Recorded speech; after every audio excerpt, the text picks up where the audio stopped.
What is shaking? Welcome back to another edition of the Tom Tolbert Show. This is a first. We're doing it in the backyard, and I figured we had to do it in the backyard because we got the Bay Area's weatherman joining us. That's what I always used to call him. I'm still going to call him that. He was the Bay Area's weatherman. There's like other weathermen, weather women, just weather people in the Bay Area, but you were always the guy. You were the man. Billy Martin, 33 years at KTVU, 38 years overall, and that's it. Yeah, just hung up the Doppler. Woo, no, Billy, it is. I'm still doing stuff. It is so. No, well, you hung up the nightly gig. Yeah, I did. That's because that was getting in the way of the other cool stuff. I mean, there's a lot of cool stuff to do right now, and you're finding that too. Yeah. It's good to have you. Yeah, I know. I love seeing you too. It's nostalgic, isn't it? Like, I mean, how long have we been? We've been doing this over 20 years. Over 20 years. And like I was just telling you, did you have to? Is the mic good? Are you guys cool? Why are you looking at me? Up high. Why are you looking at me? I'm a TV guy. Because I was at KTVU, freaking blowtorch of a TV station. Yep. Dennis Richmond, blah blah blah. No, like Super Bowl ratings every night. I shit you not. You love it, don't you? Yeah. Bill's like, we can curse, right? Yeah. I'm like, yeah, we can curse. You say whatever you want. We had Super Bowl. I can't wait to get you loosened up. You have a couple of beers in you. Well, and yeah, I know. It's like noon or something, right? Yeah. But what was I saying? I was talking about. I don't know. Oh, you guys. The blowtorch. I hooked up with you guys, and KMBR's a blowtorch. Yep. And so that merger, and I'll be honest with you, Tommy. I mean, because I'm not cool at all. I'm like, I surf, but I'm not cool. I'm just me. But you're kind of cool. And so when I got pulled into that umbrella, yeah, you are. No. And I got pulled into that umbrella of Tommy Cool and Dennis Richmond credibility. It made my career literally just go off. So yeah, for 25 years, I've been talking. Where do you think KTVU is at now? Because I think KMBR, we were a blowtorch. I think we're more of a Bic lighter now. To be honest, don't spill that beer. Don't you spill that beer. By the way, awesome. Bill's drinking Hot Making Sense from Cellar Maker, and I'm drinking one of my favorites. This might be one of my top 3 beers of all time, Tiny Dankster. And not only is it a great beer, Dankster. Look at it. Is that a lizard? It's tiny. Yeah, he's playing the piano. What does it mean? You look at the name, Tiny Dankster. Oh, Tiny Dancer. Hold me closer, Tiny Dankster. Dude. Yeah. Counting hops along the highway. I don't think that's the way the song goes, but it should. That's pretty good. Now, that's one of my favorites of all time. It's like an ode to Elton, which is fantastic. But no, I mean, I think we're more of a Bic lighter now. I do. Just the way radio is going. What about local TV? Because KTVU is not what it once was, is it? I mean, no local station is what it once was. No, it's the pie's been divided up greatly. And we watched, you and I watched it with newspapers. Mm-hmm. So when radio and TV were just blew up in the 90s, newspapers started to wane, and so we saw the newsroom starting to shrink, and that was sort of the canary in the coal mine, right? Like the Chronicle, that was the source of record. I still like the Chronicle fine, but I mean, it was like, oh my God, journalists, the busy newsrooms, and then radio started to go. Remember Ron Owens? I just talked to him the other day. They were huge. Radio was freaking huge. And then that started to go, and that was for TV. It was like, oh, okay. So it's we've all followed the same path, and everybody now. So to answer your question, yes, not a blowtorch. We win every night. We crush like you guys crush, but the crushing is not really like Super Bowl number crushing. It's like, pretty light numbers. Yeah, pretty light numbers. Did you bring? I got to ask you because my kids were asking you. Did you bring any of that homegrown dope you brought over to McGee's that one time? Did you ever smoke that? No, I don't do it. I don't trust it. They did though. They liked it. It looked like oregano to me. But you grew your own dope. No, I did. I grow hops, make beer, and start growing weed because I go, you know what I'm going to do? To live forever. I go, I can't drink too many beers, right? Because that's it's bad for us. Well, I'm going to test that theory.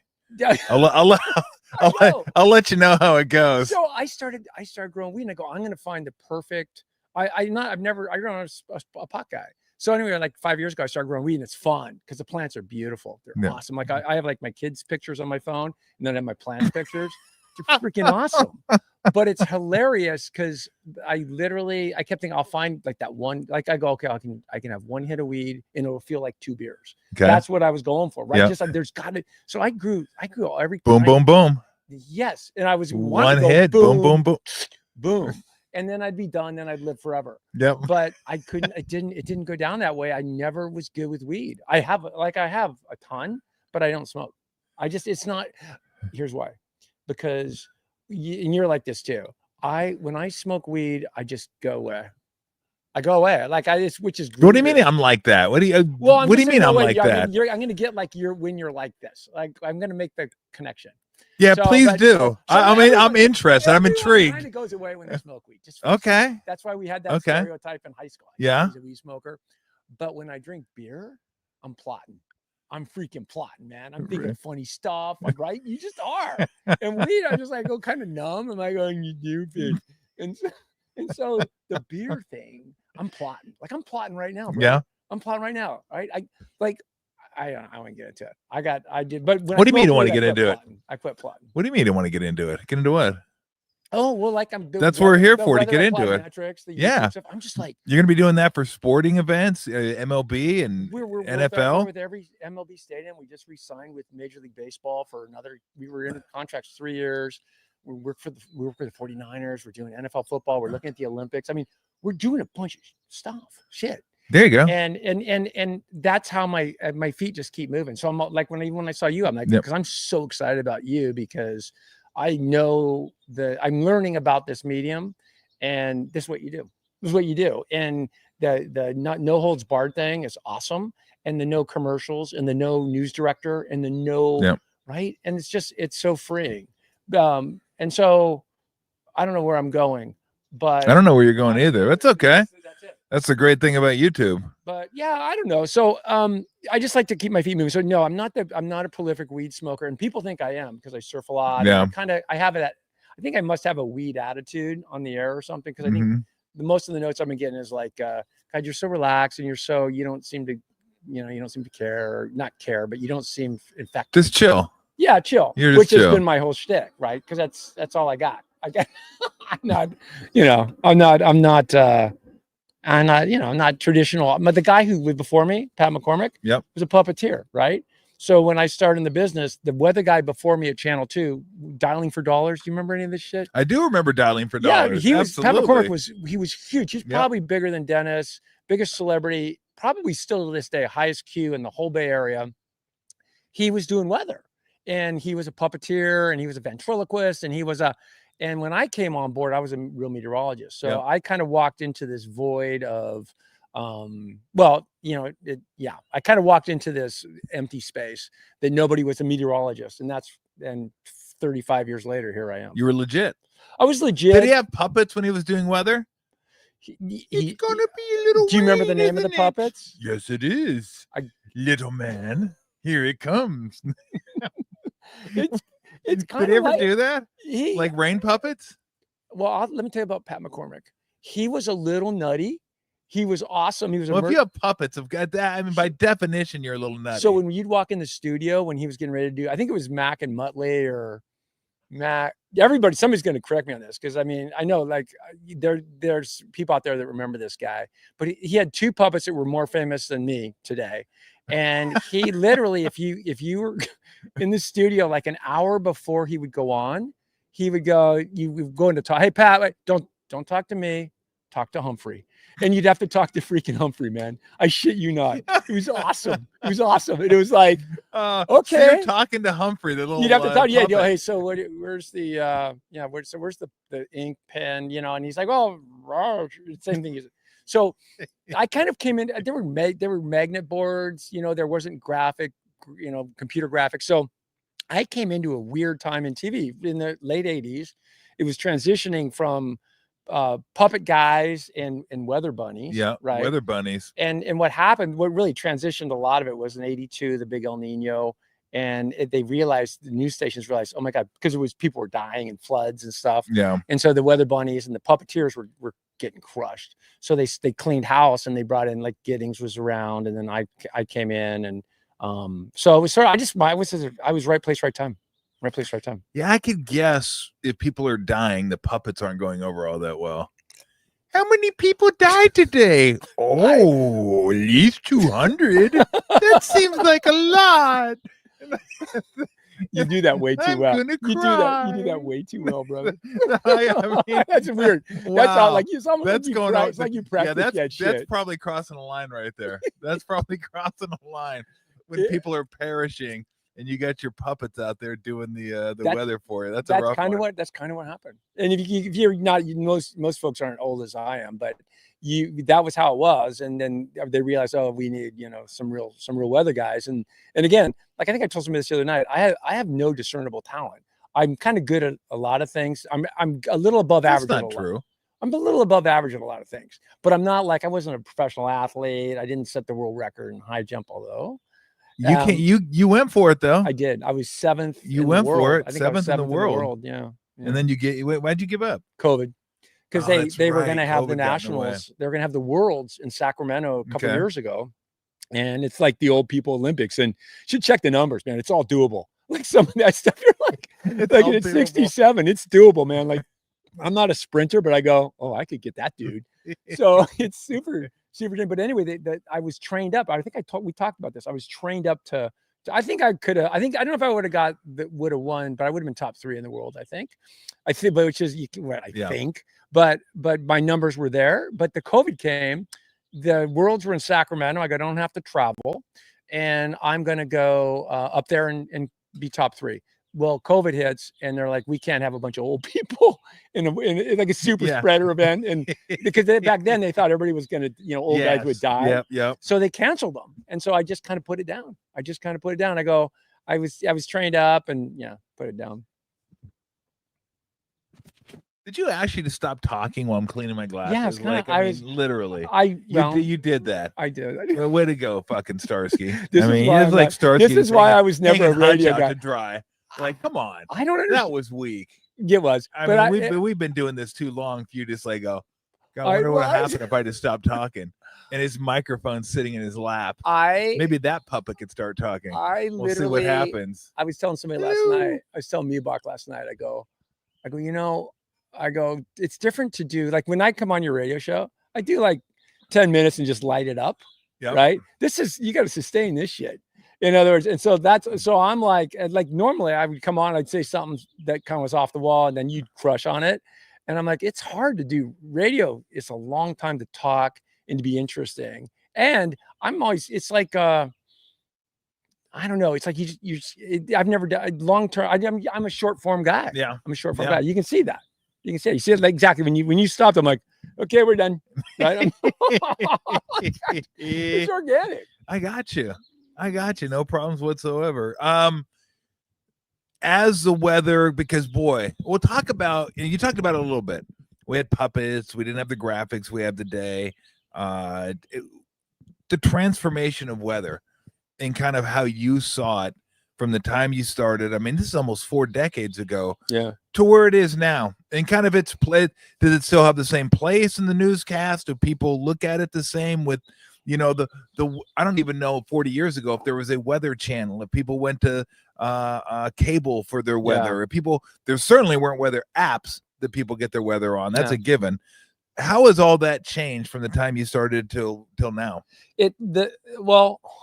The big changes is, hold your mic up a little bit. The big changes are, just computational power. You just have more, the computers can handle more information, and so they can spit out more information. Yep. So there's more stuff to look at. So when we talk about models, there's a bunch of models. There's more and more models. AI is going to make it even better. But I think aren't you scared of AI? No. Fucking AI, I am. Don't be a baby. No. You're fine, dude.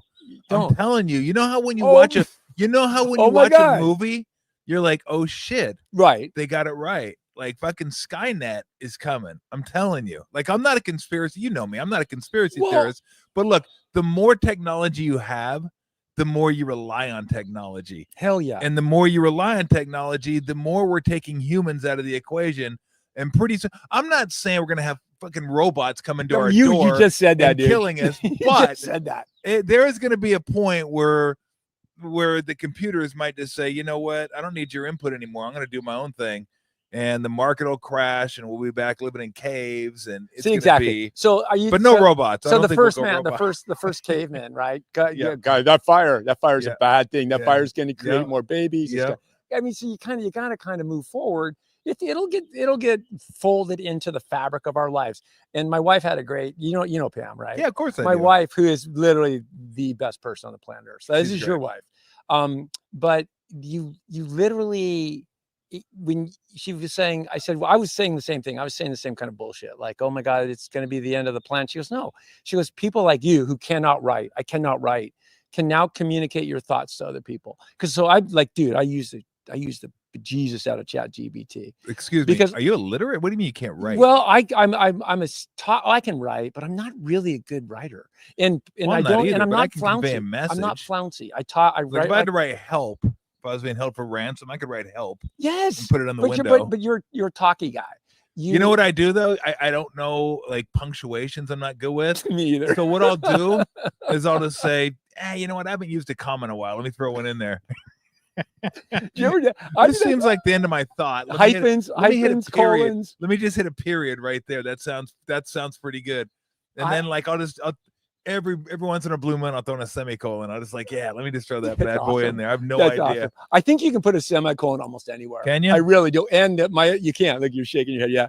And the other one that kicks ass is the exclamation.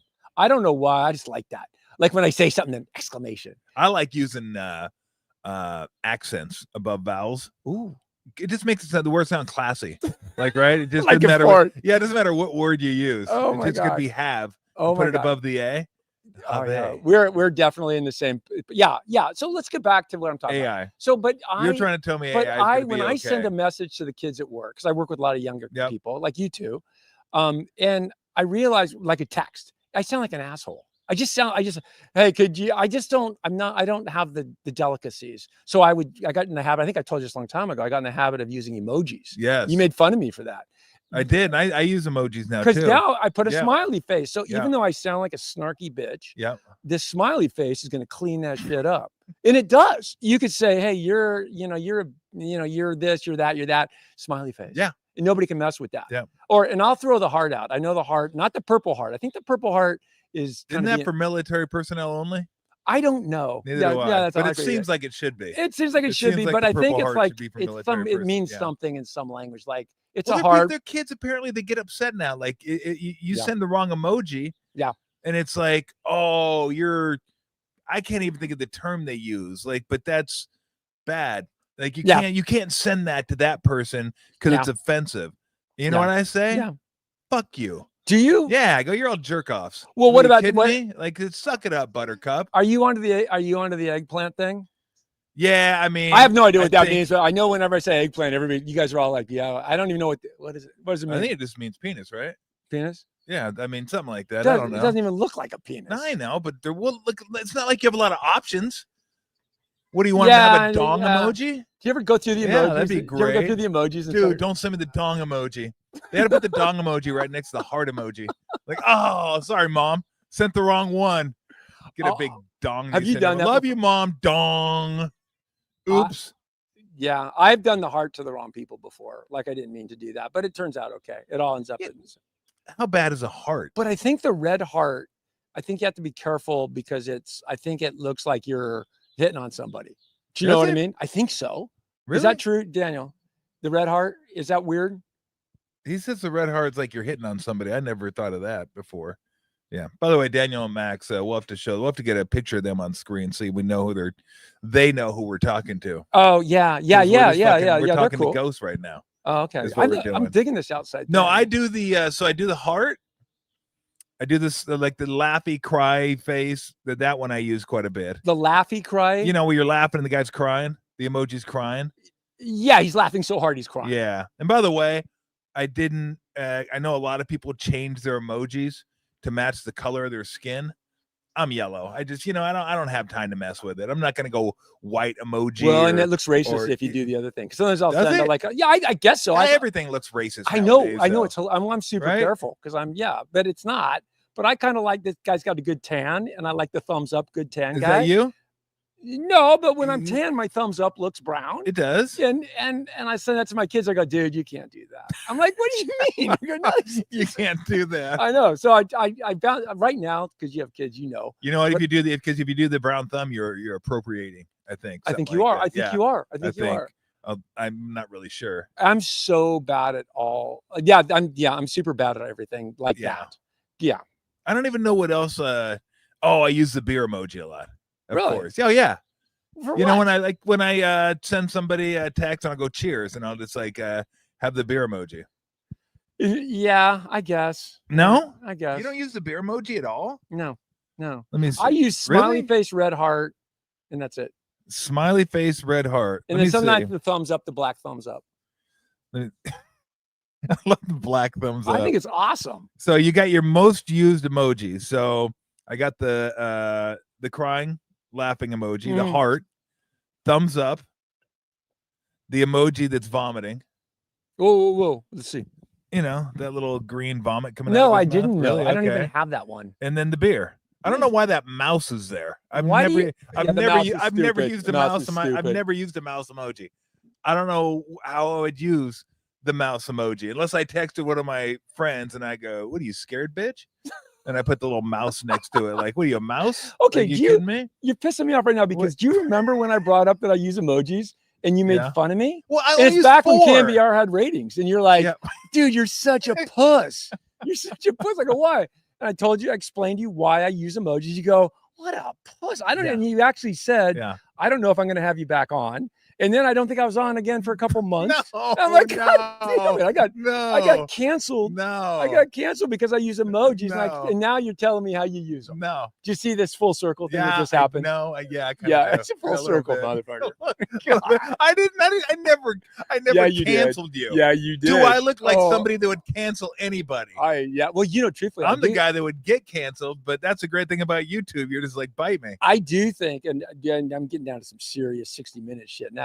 Okay. But I do think KMBR canceled my ass at one point. Like, I think really? Agnew was one of those guys. Yeah. Because I think there was too much Channel 2. Not you and not the boys, but I think because I was like on a lot.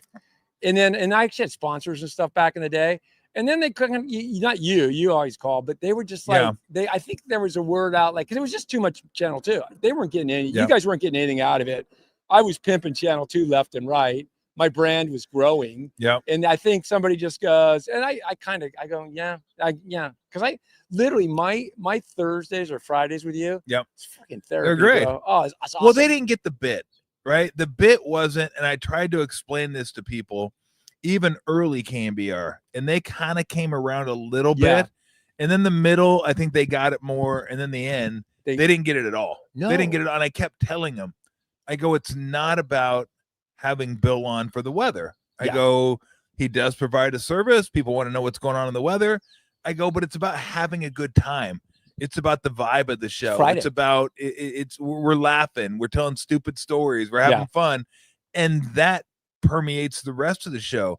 And they just never got that. They're always like, well, I don't get it though. Why are we having him on? We're not talking sports. Yeah. I'm like, you dummies. Not everything has to be sports. It's about the show and people laughing and enjoying the show. And they never got the fact that this is something that Ralph and I got really early. We weren't a sports show. No. We're an entertainment show. Yeah. We entertain people. That's what we're there for. Yeah. Sports was a vehicle, but we entertain. Right. And they just thought everything had to be sports. And I just said, you guys have lost it. You've absolutely lost your way. Like I said, why don't I just go on the radio and say, where's Giants Niners? Where's Giants Niners? Where's Giants Niners? Where's Giants Niners? Where's Giants Niners? Where's Giants Niners? Cock, where's Giants Niners? And see if they'd even notice. They wouldn't even notice. I just keep going and they go, oh, dude, the ratings are killing it. But you know what? You know the thing with TV, radio, and a lot, not in newspapers, but TV, radio. Hold your mic up a little bit. Managers. It feels weird. You're getting way too casual. It feels, I know. You're like down here. I know. I mean, is the muscle tone left? Okay, I'm losing. I had a really good thought. I had a really awesome point I was going to make, and then we're going to be on here long enough. You're get back to it. No, I don't know if I'm going to come back to it. Okay, okay. Because the thing in radio and television, and radio more so, is freaking managers think they have to freaking manage. Yeah, and they don't go. I got some shit here, and I'm going to let this guy roll. And even in the newsrooms, it's like just get out of it. Just make sure the payroll is right. Make sure that, because there's always been this chasm between the managers and the people who do what we do. Yep. And I'm going to be honest with you. A lot of the managers are jealous because they all got into the business because they wanted to be on radio. They wanted to be Tom Tolbert. And so they're going to control now, but they're going to use their ideas. They're not on radio for a goddamn reason. They're managing radio and television, and they're good at it, but they need to stay the hell out of people's way. You know what they're trying to do? Justify their existence. Yes, the freaking managers, man. I'm here. I'm getting paid. I got to put my imprint on the show. You know what the best way to put your imprint on the show is? Do nothing. Yeah. Do nothing. And just let get us out roll, of the way. take the credit. Yeah. Like I didn't care who got the credit, to be honest with you. And that was the greatest byproduct of having really good ratings, especially when Ralph and I were doing the show. They left us alone. Yeah, they did. We had no meetings. Yeah. They didn't do anything. They just let us be. Yeah. And I was like, I don't care who gets the credit. You say you came up with that idea. Don't care. Just leave us alone. Yeah. And then when things aren't going as well, even though you're doing similar shows or the same show, they're like, well, you need to do this more. You need to do that more. You need to do this more. I'm like, you literally don't know what you're talking about. Yeah. You're just trying to justify your existence. And I mean, it's a little frustrating. It's frustrating and it's stifling. And I think that's one of the best things that's come from as soon as I saw you today, I was stoked because I'm doing this YouTube thing, you're doing this thing, and we're going to grow this and it'll be what it'll be. But you take those people out of it and it's organic and real. And I Joe Rogan, love him, hate him. That's why he was special. Yeah. He's still special, but he's kind of getting a little, but because nobody's fucking with him. And maybe he'll jump the shark and stuff goes bad for him eventually. And I think he might, because I think he may have. Yeah. But that'll be on his own dime. And then something else will fill that space. But the people who want to be television people, who want to be on TV, everybody wants to be goddamn anchor, right? Yeah. And if they're not an anchor, they become a news director. But they always wanted to be an anchor, but now they're going to control the anchor. And the reason you're not the anchor is because you couldn't do it. Yeah. So I mean, I'm not busting nuts. I just think it's the truth. It's time for things to change. Yeah, no, it is changing, and that's why we're sitting here now. And there'll be a whole generation of people behind us. It's exciting. Yeah, that are gonna, like a buddy of mine. My son works for Jamie O'Brien. He's a digital footprint surfer, bigger than Kelly Slater. Okay, just Google Jamie O'Brien. Wow, that's big. So, Jamie's awesome, and but he's a kid grew up in Hawaii. Super well educated, great surfer, and he's built an empire. And that couldn't happen. That couldn't happen any other way. It couldn't happen in our day, back when we were starting out. And more and more people like that are going to start sprouting up, and that's awesome. Yeah, it's exciting because it's so real and organic and interesting. It's very cool. Yeah, very, very cool. Have you ever found out what the meaning of glory hole is? Yes, you guys are such dicks. I'll just tell you a few fishing stories. After 25, you guys, what'd you do this weekend? I went fishing. I was fishing. I think that was the time I got stuck in the glory hole. Yeah. I almost died. Yes. Yeah, I know. Yes. And you guys are all laughing because you guys are laughing perverts. I know, it's kind of mad at you on the radio. I'm like, we call it the glory hole because you go in there and the fish are very aggressive. And I know where it's sneaky spot. It's on the pit. I know right where that spot is. And my guys I fish with know where that spot is. And you can find me there at the glory hole. What were you catching? Trouser trouts? Oh, yeah. Exactly.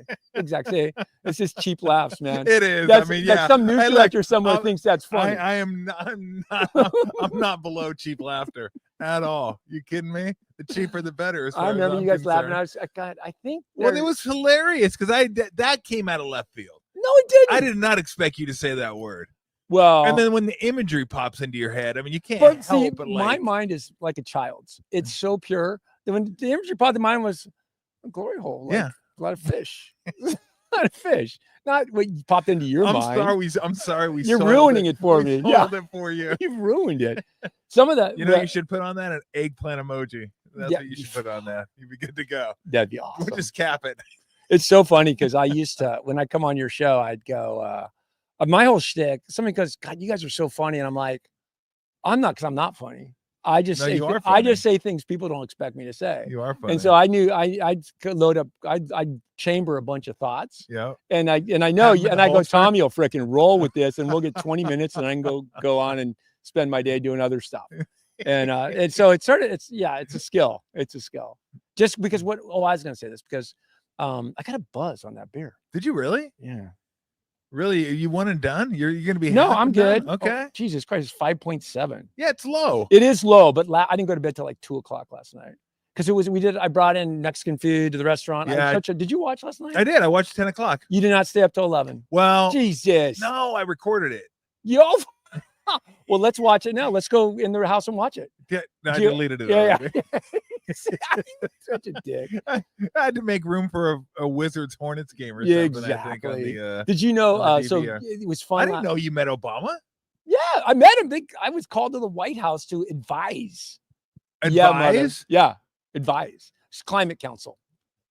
I know. Really? Yes. Wow. Yes. See, I forget. Like that's another news director. You're big time. That's another news director. You're big time. God damn, why's my hand cramping?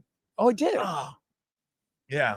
That's kind of sad and old manish. I know, it's very sad and very old manish. Jesus. I was trying to I was like, oh, let's fight through this. I know it looks weird, right? It looks weird right now. No, it doesn't. It looks the same. What do you mean it looks weird? It just got all crinkly like an old dude. It's just what? I'm just saying. What do you mean it looks okay, it'd be like me going, oh God, my knee hurts right now. Now I got scars. Can we take a break for a minute and just let him get his shit together? No, I got my shit together. Got my scars though. I know. What are those from? Shark attack. Looks like a shark attack. Doesn't it? That's what I tell people. That's a good one. That looked like you're probably trying to fix the plumbing or something, right? No, that's from skin cancer, actually. Oh, really? Yeah. Oh. We don't got to get quiet. Oh, really? Well, because now it's out now. It's gone. Well, no, you said it all that. You go, skin cancer. Skin cancer. Well, I set it up. I almost died though. Yeah. Well, no, I set it up for you to do that. And then I'd go, what the fuck? It's not. It's just. Oh, I see. Yeah. See, not good at radio. Yeah. Not good at radio. Ahead of you on that and again, we're hitting that 20-minute mark, which is all I'm good for. I told you, I'm going to carry. I told you, I'm carrying you through. If I get to come back, we're going to do 13 and a half minutes, and then I go home. I swear to God. Not going to happen. 13 and a half minutes. Starting to get weird now because I'm starting to go into that back recess of my brain and stuff. I'm going, maybe I should. Nah, I'm not going to talk about because I got stories. This is what you're here for. Freaking I know, but let's do some story time then. I mean, which way do we want to go? What? I know. I don't know. Now I have to start thinking of stories. I'm starting to think of stories. Said you just I wanted to talk about last night. Okay. So last night it was awesome. No, and I meant I did the Obama. I asked you about Obama. Oh, Obama. And that was pretty cool. Oh, that was cool. And then I was going to say, I don't get, we have such a good time. We're buddies and everything, but I don't give you the respect that you deserve. Well, you played in the NBA, my friend. That's awesome. Yeah. I didn't say I was going to give you as much respect as you give me, but I was going to give you respect. I'm such a wannabe athlete. Like I was good at. You're a good athlete. I was pretty good, but I was never an NBA player. I wanted to play college football. I didn't play college football, track in college. But I don't know. I have a lot of friends that are world-class athletes, which is weird. It's like I'm a groupie. But I'm so much respect for you guys. I don't know why. I have a bunch of downhill ski racer friends and volleyball, Olympic. They're just, you guys are a different breed, man. It's awesome. It's awesome. I know. So I don't give you guys. I forget. Well, I guess we're even then. Yeah, we kind of are. So that's what I was doing. That's where I was going. So what was it like meeting Obama? I was going to take it all the way back to managers. When I got asked to go to the White House, this is a true story. They kept calling me and they go, hey, the White House wants to talk to you on the phone. I go, fuck you. I did because cell phones. It was, I had a cell phone. And I go, who the fuck got this number? And so they called back a week later. Goddamn, no, we're serious. This is the White House. Can you? Fuck you. And so for like 3 weeks, I kept putting them off. And then finally they called the TV station. They said, your guy's not talking to the White House. So the TV station called me and said, this is kind of what a dumbass I am. Because I didn't really know it was the White House. I go, if somebody said the White House is calling you, the president's aide and wants to talk to you. You'd be like, oh, sure. Yeah.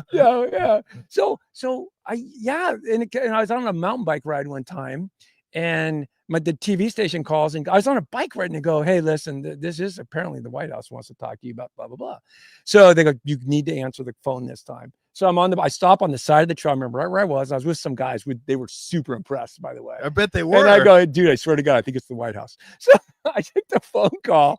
We were up on Mount Diablo. I took the phone call, and they go, hey, what's going on with you, man? This is the White House, President Obama. And then, and I was like, yeah, no shit, huh? And so anyway, we got through that. But what I was going to, so then the news station got all fired up, right? This is some promotion stuff. Yep. Which it is. But they go, okay, so these are the questions we want you to ask him. And I'm like, no. I go, no. I want to ask him. He's, grew up in Hawaii, he surf. I want to ask him really awesome stuff. So the news directors and stuff they gave me like the most, this is why they're not talent. Because they gave me the stupidest goddamn questions, like, so what do you think about the mitigation process of the strip mining and the blah, blah, blah? I'm like, are you kidding? It's the freaking president of the United States and it's your local meteorologist. We're going to talk some shit. And I didn't get to. And really? I acquiesced. Yeah, I screwed it. Well, I did off camera. He and I talked. He's awesome. He's a really nice guy. Really nice guy. Love him. Like a super cool guy. He was just cool. And we were almost the same age. I think we're kind of the same age. And he was just, I've got some pictures with him, but he was cool. But that's a great example of people getting in your way, because that would have been a moment, because he's a lot like, he's regular. He's like us. Yeah. He's like, when you have an opportunity with a president of the United States, especially the first black president, and he's regular, and I'm good at being regular. Yep. That would have been awesome. That would have been good TV. And I didn't get that. And I didn't fight hard enough for it. I should have. I asked the questions they want me to ask. I bet people come up to me when I came here or whatever, doing an interview, and they're like, I have a basketball guy on. And they'd say, hey, here's some questions if you want to, like, maybe. I'm like, I know. Are you freaking high? And then I would lean in and go, are you fucking stupid? You can do that. I played hoops. Don't tell me what to ask another hoops guy, you dumbass. Get out of here. Leave me alone. In fact, if it's sports at all, don't tell me. I got it. Awesome. I can handle it. Yeah. Oh God, I hated that. Well, because if you don't play, people would look and go, here, let me help you out with that. I was like, what do you think I do around here? Now, there were people at KMBR, I won't mention them, that weren't the biggest sports fans. Yeah. And they had to have questions written out for them if it was a certain sport. Yeah, right. Because they had no clue. Right. They wouldn't know, one end of the ice from the other. Yeah. It's like, oh, just help me out. I'm like, it's not that hard. All you got to do, like, if you know a little bit, like, I'm not the biggest hockey guy. Right. But I can have Drew on and have a conversation. I can have a Sharks guy and have a conversation. Who's Drew? Remenda. He's a well, you wouldn't know Drew. Drew thank you. Okay, good. Drew does the Sharks TV. Okay, and he did it for like forever, and then he left, and he came back. But he's a buddy of mine, and we love having him on. But KMBR didn't want to talk hockey. Okay. Oh, nobody listens to hockey. I'm like, once again, much like you. Yeah. I'm like, it's not about hockey. It's about good radio. Yeah. Drew's good radio. Great storyteller. Just a hell of a dude. But I get it if you don't watch it. But if you're not watching it, Agni, grab me a beer. Thanks. You finished that? Appreciate it. Yeah. You spill yours? No, what do you mean? Jesus Christ. No, I don't have a nipple on it like you do. Are you kidding me? Dude, Mike Myers is disgusted in you right now. He's like, finish your beer. That's because you keep going for the bubbly. You keep because bubbly beer. I had beers last night, and I'm like 200 years old, Tommy. I'm not freaking a spring chicken. What are you, Methuselah? So what I was going to say was, oh my God, that's not the one you had. Anything but that. That's a good beer. No, you know what? Haley, my daughter, she'll go, you want a beer? And she'll go in there and she'll grab me a beer. And they're like 10 different kinds of beer in there. And I'll go, oh, not that one. And she'll go, are you kidding me? Absolutely. I go, you picked the wrong one. Yeah. The only one you couldn't pick. No, she didn't pick the wrong one, but you have one in mind. And when you go to a restaurant now, like when I go to a restaurant, and I'm not a bitch, but if the beer, if it's not carbonated correctly, if it's honest to God, or if it's like a hazy, I don't like hazies, but if they go, I want an IPA, and they give you a hazy, I go, and I'll send it back. And it's not because I'm a dick. It's because just show your hand. We need like that. What was that dog puppet on Jimmy Kimmel? Oh, we could have the hand just come in. The hand come in and like drop me a beer. That's good stuff. And I'll grab it. Yeah. Let me give you a real quick story because I do want to ask I you thought that was about a good some story I was series. telling right then. It was okay. Okay. Well, So you got to have a signal for yeah. my stories suck. No. Like when they're good I'm too. just messing with you. All your stories are good. They're just you don't stories. give yourself enough credit. Yeah. It's when I was playing with the Warriors, and the reason it in my head because how long did you play with the Warriors? 3 years. 3 years. So I was 7 years in the NBA, through with the Warriors, and it was me and Chris Mullin went over to Manute's house. R.I.P. Love Manute. He's so funny. But so we're sitting over his house, and he only drank Heineken. Okay, first of all, you realize how this sounds to me. Like, because you guys are, I mean, that's like, wow. That's like literally the dream team. Like, I would die to be in that room. I think people listen. I mean, in other words, feel like I went over to Bo Derek's house and Demi Moore was there. But anyway, and you're now you're telling us you've lost me because my mind is like Demi Moore, Bo Derek, right? I mean, so okay, focus. Anyway, sorry. Focus. Okay. No, I'm just saying you lost me because I'm immortal. I'm immortal, and I'm trying to picture hanging out with those dudes, and I'm like, and I can't get that out of my mind. So customs are different in Africa, obviously, than they are in the States in every way. And I wish I would have been there the year before when Manute cooked a full pig in his fireplace. Just put it in the fireplace Snout and all. cooked everything. Just like a luau. It was like a luau pig. So anyway, we're just sitting there talking to Manute, and all Manute drank was Heinekens. That's it, Heinekens. So Molly didn't drink, and I was having a Heineken with Manute. So Manute finishes his Heineken, and I'm not quite done with mine. So he goes, "You want another one?" I go, "No, I'm good." So he says something to his wife, I guess in his native language, and I'll never forget. He was sitting there talking to us, like I'm here, he's here, kitchen's over here, his wife's right there. He holds his Heineken up like this. She comes and takes the beer out of his hand, empty. And slides the new one in, and his hand didn't move, and then he started drinking again. Oh my God. I just became uncomfortable. Awesome. Like just uncomfortable. You know, like that's a beautiful relationship. Like, I mean, those people. I'm like, can you imagine? Hey, Lori. Well, you just did that to Daniel. No, but I asked him for exactly what you just did. He did the same damn thing. No, I didn't make him slide it. I saw you go like that. He just didn't make him slide it in my hand. In. And I handed it to him. You went that far. Jesus. God. Oh my God. You're stupid. You're killing me. You're killing me. All right, let's get serious for a second before we get back to fun. What was the toughest thing you had to cover as a weatherman? There's a lot of things. The Japanese tsunami, because we were on the air and just 10 o'clock news back in the day. Not unlike NBR, everybody's watching. And at the end of the 10 o'clock news, I went in the newsroom, and coming in on the feeds was this giant wave. They were capturing because it was daytime in Japan, and they had the traffic choppers up for traffic. And all of a sudden we had a traffic chopper, and I knew what it was because I was at Cal as a geography major, and I knew about tsunamis. So we'd study them and whatever. And I go, that's a goddamn real-time tsunami. So we go, Dennis and those guys go, well, we're going home. And I go, no, we can't go off the air. So I talked to Mike Kelly, and he goes, okay, we're staying on. And I get in chills talking about it. We had pictures, because I'd studied this stuff, but when you see it in real time, I don't know if you can remember that, like the Indonesia tsunami, but I just remember watching in real time, and you could see this wave coming, and you could see this fishing village, and it was from a chopper standpoint, and it was just awe-inspiring, terrifying. It was amazing. So that to me, that was the most like, wow.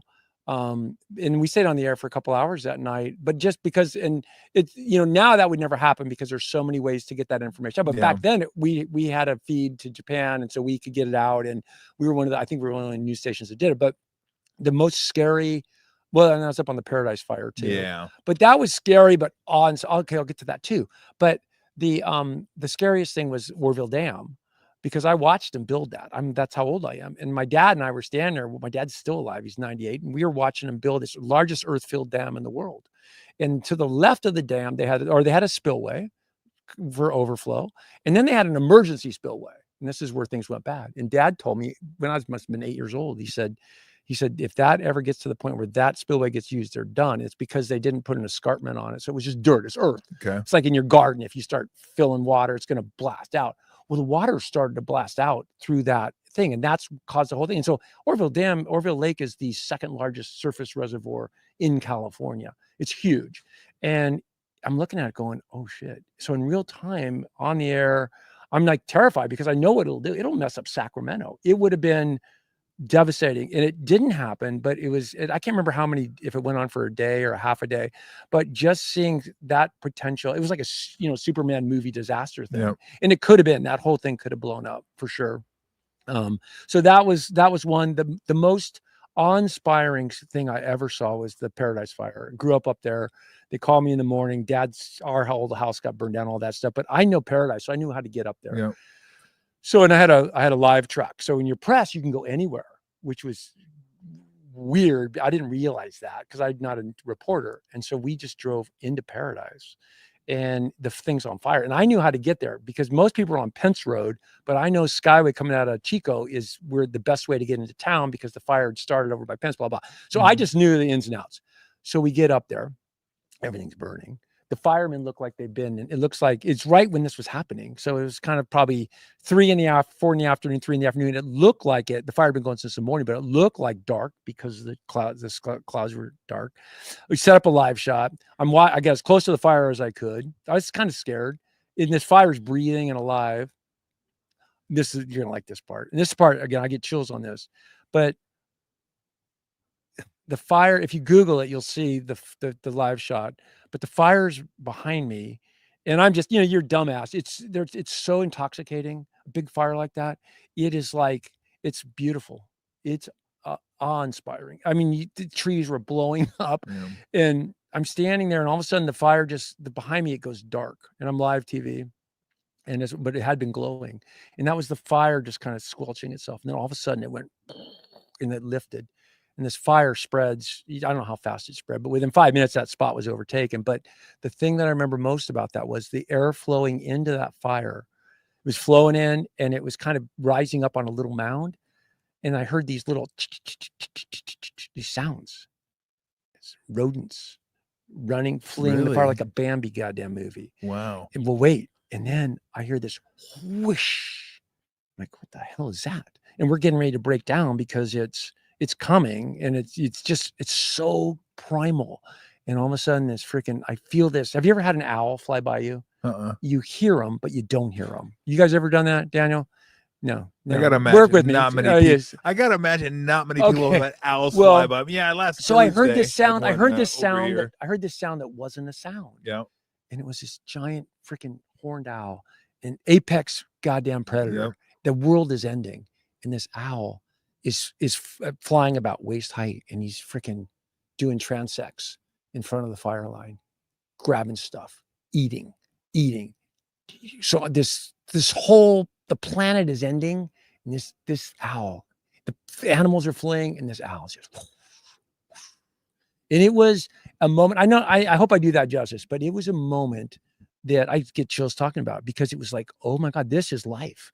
This is how the world works. Yeah. It was beautiful. I called my son afterwards, and I was like, Bill, I got to tell you, because he was a senior in high school. And I said, I got to relay what I just experienced. It was cosmic. That's wild. Awesome. It was awesome. Yeah. That is so wild. those are the three big ones. It's interesting because I thought of you when I was watching last night, and they showed you covering the campfire, and that you grew up there. Yeah. You said your home, we grew up, and it's gone. High school's gone. All this was gone. And I thought of Steve Kerr, who grew up in Pacific Palisades. Oh, yeah. And his mom lost her house, and that's the house he grew up in. Yeah. And their high school was gone as well. And he sent me pictures of where the house was, like a before and after shot. It's like, it's crazy. My gosh. It's like a fireplace. Yeah. Just standing there, and then rubble. Okay. And it's just, it's, I mean, it was stunning. Fire is so complete. And when you see a big fire like those folks in the Palisades, well, and this is, I have a funny fire story, and then this is kind of a serious fire story, but the thing I've learned about in television is, I'd end with the funny one. Do I end with the funny one? Yeah, don't go funny and then try to get serious. Yeah, okay. So, okay. Remind me about the funny one. And maybe it's not funny. That's the worst when someone says it's funny. They got to really, no, that's okay though, because I've always said, look, if you're got a funny story, you're trying to be funny, or you want to be funny, there's going to be misses. Oh, You yeah. can't be 100%. Nobody bets 100%. Okay, but I can tell by your body. There are times I say stuff after I say it, I'm like, that did not hit. That was just dumb. Yeah, I've heard you do that. I actually called you out one time. Yeah, you were pissed. Yeah, it sounded better. No, I wasn't pissed. I did. I said, that story's going nowhere, Tommy. And I was on the radio, so I was just like a bit player. Yeah. But like, you're like, really? And I don't think you talked to me for like 3 months. Okay, tell your stupid story then. Go with the sad one first. That people, one of the things that drives me crazy about television is, I think I said it on the air last night, in all media, people, they go through like Kerr's family and his home, and people in Paradise and people in Coffee Park. These fires that happen, these people that are around them or in them, they really do have PTSD. They're like coming back from Iraq or something. Yeah. And when we go, red flag warning, it's going to be bad. We're triggering for hundreds of thousands of people, and that drives me freaking nuts. And I've these big fires, and my friends from Paradise, all these kids I know, and a lot of them had to move out. But I just think that is not good. Yeah. That anytime you're playing on someone's, PTSD, or I'm not a wooey guy, but I get the phone calls and they're worried, they're scared. People call me all the time and they go, I trust you. I'm scared because I smell smoke. Yeah. So, and then do you want to hear the funny one? Because that wasn't funny. That wasn't funny at all. You're that wasn't the funny one. Okay, go with this one. So, okay, I see what I've done here. I'm building. Yeah, I'm building. Exactly. And now you can get out. It's going to be so funny. Go fun and then move on to something else. Okay, so with my junior year of high school, and my buddies all know this story because after about 2 beers, I tell it. And took you half a beer today. Dude, are you gonna finish that thing at all? Yeah, I am gonna finish it. Stop. I mean, I'm buzzing good too. Don't do that. Lord. Don't do that. I mean, that's a good 12 This is from the guy who does this. This is from the guy. I didn't reach. I reached out. Give me something that's low. I gotta give you a pale ale. Okay, so in 1975, my wife will understand this, Pam. I was dating a woman named Debbie Burleson. Okay. And I was in love. Okay. I was a junior in high school and she was a sophomore. And I was been playing football for a long time. I love football. I love playing football. Changed my life. Okay. Football literally changed my life. Like you, like I wasn't a great athlete, but the coaches, I was raised by coaches. I love football. I never felt more at home than when I was playing football ever. And we were good. Paradise had teams, but, so my junior year, I go, I played 3 years of Pop Warner. When you're young, I've already played 5 years of football. I'm going to take a year off junior year because I may not, because a couple guys in front of me, I may not start, and I just want to have fun during the fall and basically get fucked up and smoke weed. Yeah. Right. And so I take the junior year off. They win the goddamn North section. They freaking, because football is a huge part of my life. And I'm like, God damn it. And they freaking, Art Garrett's team, and they literally on the placard at Omray Field in Paradise, California, they put a placard with all the names of all the guys that played on the team, all my friends. And the Billy and I were at the football because I often go there when I visit. Yeah. And he goes, your name's not on here. And I'm like, so it's chapped my ass forever. So wait, here it comes. It's gonna be funny. Setting up your own punchline. I like it. The fire hits, and I go. You're not gonna say you're happy it burned down. Wait, just relax. Okay. So don't step on my shit. So I go. Oh, no. I'm talking to the firemen, and they go, yeah, the elementary school's gone, and I'm like, yeah, because I didn't like elementary school. Yeah, I was kind of so sad. I have bad memories. Okay. But when you watch fire does bad things, but fire does good things sometimes. I get it. It cleansed Paradise Elementary, which was not. I just had a rough time. I had a rough patch there. I was like, we're pumped. This is sick. So there goes. So the junior high elementary's gone. The grammar school's gone. Feels like that's a win. The freaking junior high, which I crushed. It was a big time for me. Really. Yep. It survived. I'm like. Hell yeah. You're 2-0. I go, about the high school? Because I'm thinking that sign's going to burn. That whole, right? Omray Field in the freaking, no, high school made it. High school's fine. Oh. The stadium's in check. And that sign to this day, big white placard, Ed Hurlbut, Joe Fillerup. I can name all the names and it's still there. What are those two names? Fillerup? That's Fillerup. I know that's kind of fun. Yeah. Ed Hurlbut. Yeah. Hurlbut? Hurlbut. I know. That's funny. You, So was you that? just didn't make up those names, right? No, I didn't Okay. make them up. Or Hurlbutt and Fill Her Up sounds Philip's like funny. a joke or something. And you know what's like, funnier about Philip? I grew up with those guys, a Mormon family. The dad was a gynecologist. Shit, you not. really? Yeah, that's the thing. Let's do the math on that one. That's Okay. awesome. That last name Fuller, dad's a gynecologist. I don't know. I don't know. Do I have to explain my funny shit to you? No, that one's You very didn't solid. seem to get it. No, what do you mean? I'm laughing. What do you mean I didn't seem to get it? I didn't say didn't it. seem to get it. I'm just saying. I just love that. I love that part of you is deep down in there. That there's hundreds of people that are suffering because of fire. Oh, I didn't. I thought and you about were them first. pumped that the elementary school was Stop. gone. No, I was You're bummed like, about. yeah, fuck that school. Well, there are times. That was There a tough are. time for me. How could elementary be hard? I was. I Were you wasn't a outside good the- were you- student. Were you outside the lines? No, I was a good student, and I hadn't found football yet.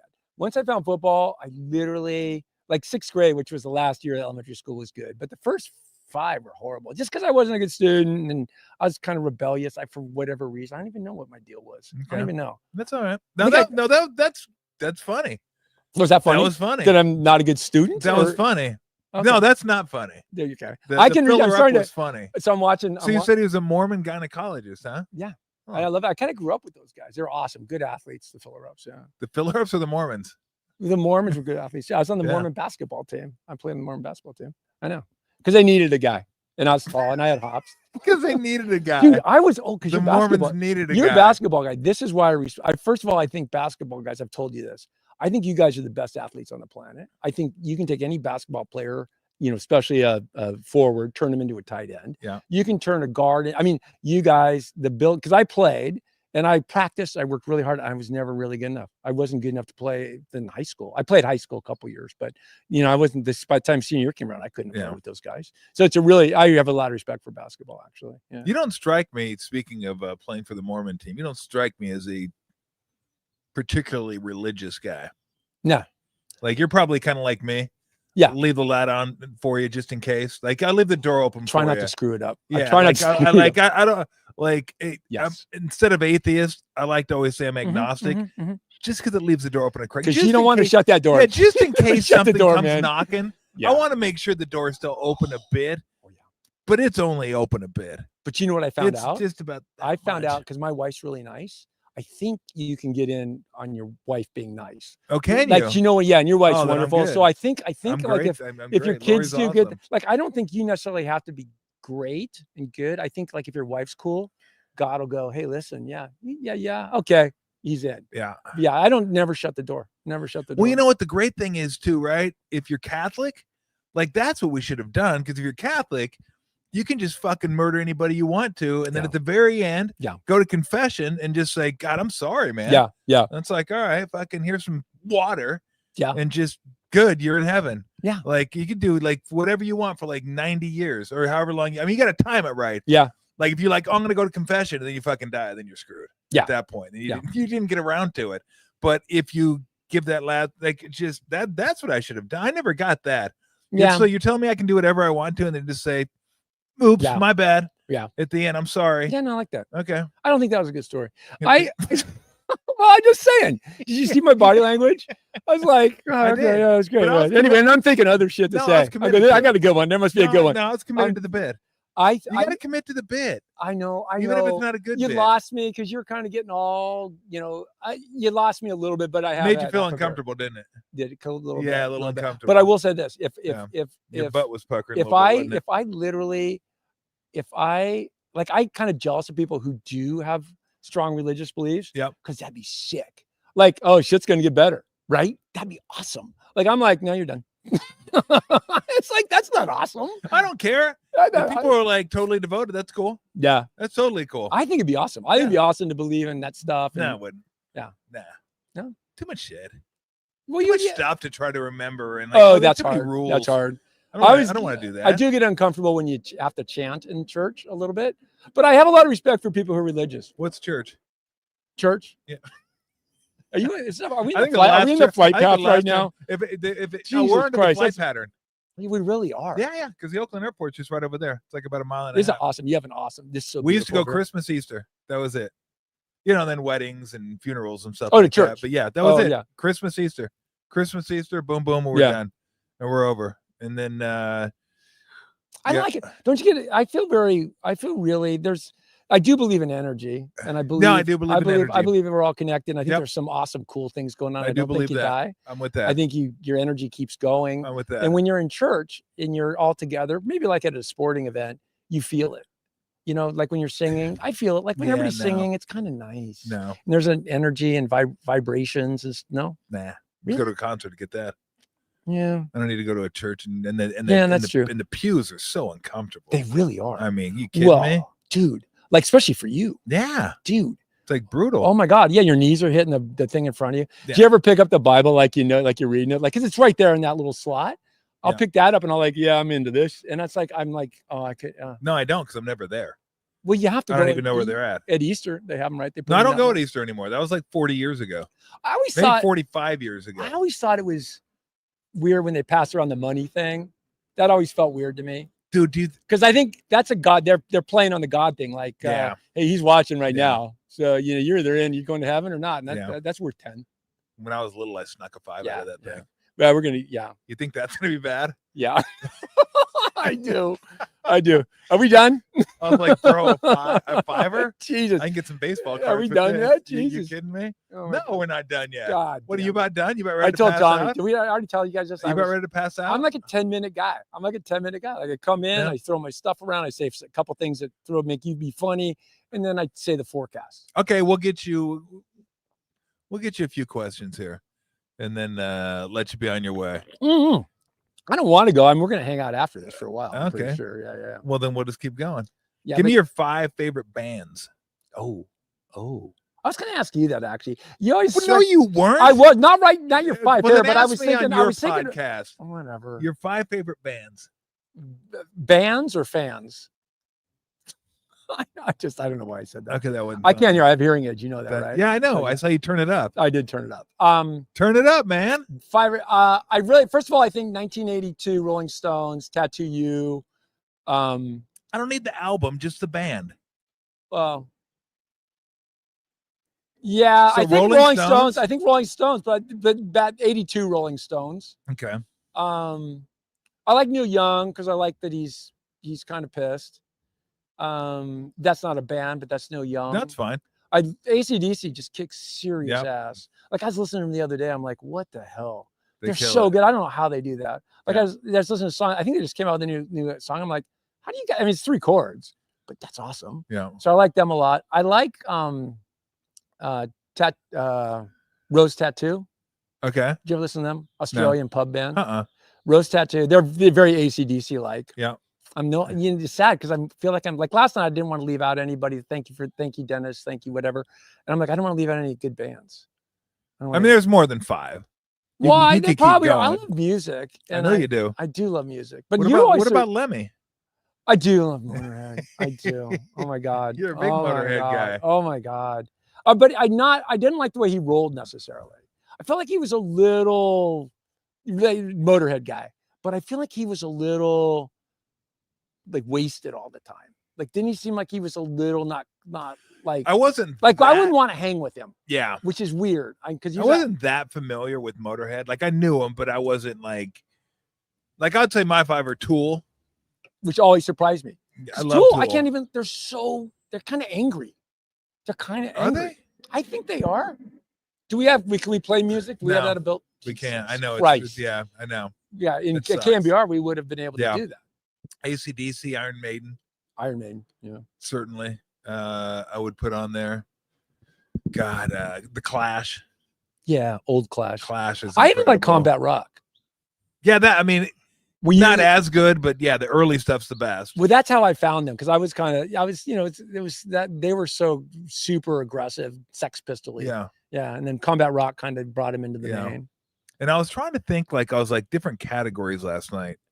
I hate when I think of this. Do you like country music at all? I'm starting to get into it a little bit, but I don't even know if it's real country. Like, it's probably not the country my dad listened to, like Hank Williams, stuff like that. I probably, like Luke Combs. Yeah, awesome. I like him. Josh Malloy. Don't know him. He's really good. You dig don't into know that. Him. You know what country music's kind of doing is they're leaning into rock and roll more because rock and roll's gone away. And so country music's kind of becoming more like the Byrds and, and more like Buffalo Springfield, more like, right. They're more, it's more rock and roll. That's why I like it. Yeah. Yeah. And I like the messages they send too. Like, your dog died. That sucked. Do they do that anymore? Yeah, they freaking do it. It's awesome. They always talk about girlfriends leaving them. And just like, I'm like, yeah, that happened to me. Right. I told you about Debbie. Right. Yeah. I mean, and I feel that pain of, being at the river with a Coors beer and hanging out, Feather River, down at Whiskey Flats. Just, yeah. And then drinking another beer. All right. Give me your top few songs. Top few songs? Top few songs, 2 or 3 songs. Oh, you know what? You're gonna laugh at me. No. Okay, go ahead. Like shit that I listen to. Yeah. It's kind of like a guilty pleasure. Yep. Yeah. Okay. Madison Avenue Man by who is that guy? I can't. But he just passed. The guy used to be a radio DJ down in San Jose. Yeah. Thank you. This is bad radio right now. If you're gonna tell a story, YouTube too. Bad. It's bad. It's just bad. Everything. Because if you're gonna say what's your favorite, that guy. That's not helpful. He was the guy that was doing oh Jesus. God dang it. I know, right? Now you're pissing me off. Oh, Greg Kinn. Greg Kinn. Madison Avenue Man. Put that on your phone right now. Play that on your phone right now. I can't do it. Well, just go to freaking Apple iTunes. Go to music. We can't do it. Look at them. You guys are such pussies. Oh yeah, great. This podcast sucks. Yeah, we're God. You said, am I going to come back? I go, I don't know if I want to come back. We got to roll some tunes. But we got to be able to play this. I don't look. They don't do it. I'm not going to do it because then they'll cut the whole thing. They're being babies. You guys aren't being judged. It's on because it won't sound good. No, we can't do it. Copyright. Oh, copyright. Yeah, that little sticky thing. Yeah, because we're so big. No, you're right. Nobody gonna hear our shit. This. What a waste it would be if we did this. We couldn't even show it to anyone. Oh, well, yeah, I guess. Okay, all right. Okay, so what do you want to go home? Greg Kinn, Madison Avenue Man. Rolling Stones. Fire Me Up. What is it? Start Me Up. Start Me Up. Like that's pretty good. So, have you ever seen Mick Jagger in concert? Yes. He's pretty good. He's really good. Like I haven't seen him. He's old and crinkly now. My kids call him raisins. Yeah. Right. But in 1982, those raisins move. Yeah. I mean, he's 80. He's and awesome. He still gets after it. I was in 1982. The Rolling Stones came to Candlestick, and I was at Berkeley, and they said, "Okay, this is the last time Rolling Stones ever come to America." It was kind of like the Beatles were done. Like you weren't even born yet. Yeah. And I'm like, me and Barb Bronner. Drove because it was going to be it's the biggest event. You know how they sell things, and so everybody we went over at like 4 a.m. The concert was at like 4 p.m. Yep.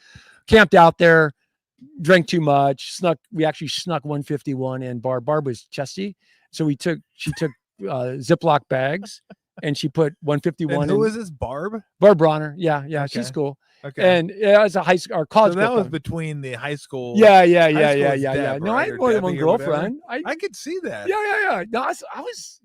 Okay, you got around. So, but anyway, Rolling Stones, 1982.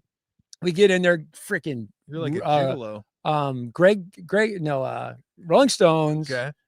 Freaking, God, it's just killing me. Rolling Stones, Jay Giles. Okay. And Rick Derringer, and one other guy. But anyway. Stones come, Mick comes out and we wait, they make you wait and stuff. And it was a hot day and there was actually surf that day. I missed the surf because I wanted to when it's offshore. But anyway, he comes out real late and he starts off with Start Me Up, and it is all time in this. It's a religious experience. Yeah. Like I'm honest to God, like to this day, I've never seen anybody do what he did to an audience.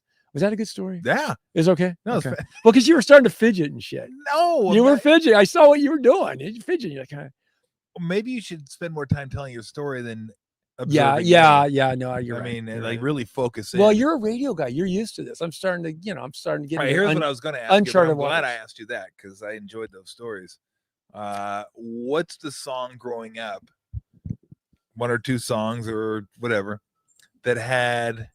Now they had overt sexual overtones. Oh God. Right? Or the name of the song was sexual innuendo. Oh my God. Oh my God. That you didn't get back We've then. talked about this on the radio. That you get now. Okay. I'll give you my two. Yeah, please. My two were a Love Gun by Kiss. I just thought it was a love gun. Awesome I thought they had a gun, right? I thought it was a gun. Yeah, I'm gonna shoot her with the gun. Yeah, the Kiss Army. And she's gonna get, and hearts will fly. You're in the Kiss Army, and you like sneak up on people, and you shoot them with the gun. And Pearl Necklace by ZZ Top. Oh my God, those are awesome. I was like, what do you mean it doesn't cost that much? And I know. Then when you find out what it means, you go, oh yeah, that. Actually doesn't cost that much. Or is it a glory hole thing where you're reading into it too much? No, Pearl Necklace. I know. Pearl Necklace is. I thought this was like, there were a lot of songs. And I wasn't reading anything into the glory hole. Yeah, you were. No. There was a lot of songs that kind of like were just weird, like Christine 16. We talked about that. That's what we did. And that song is sick. It's disgusting words, but it's awesome. Let me see. I'm going to find it. The words are, your mom went out and we went upstairs. I'm like, dude. And he said that the chorus is Christine 16. I got to turn it down.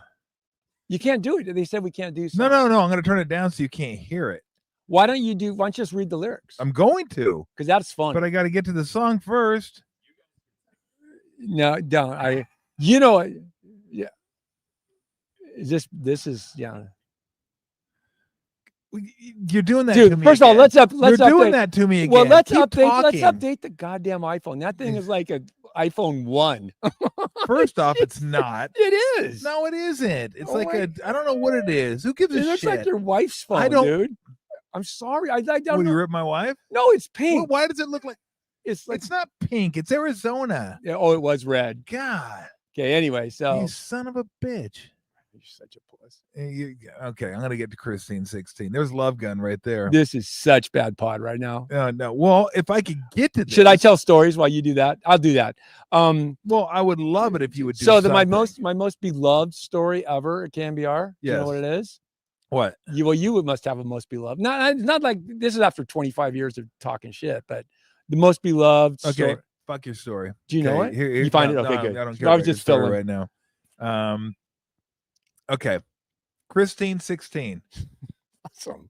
Can you do it? Gene Simmons probably got to be about 40 at that point, right? Yeah, a little old to be talking about that. I'm going to read you the lyrics. And this is probably late 70s, early 80s. Yes, She's got me dizzy. She sees me through to the end. Christine. She's got me in her hands, and there's no use pretending. Oh, my God. Christine 16.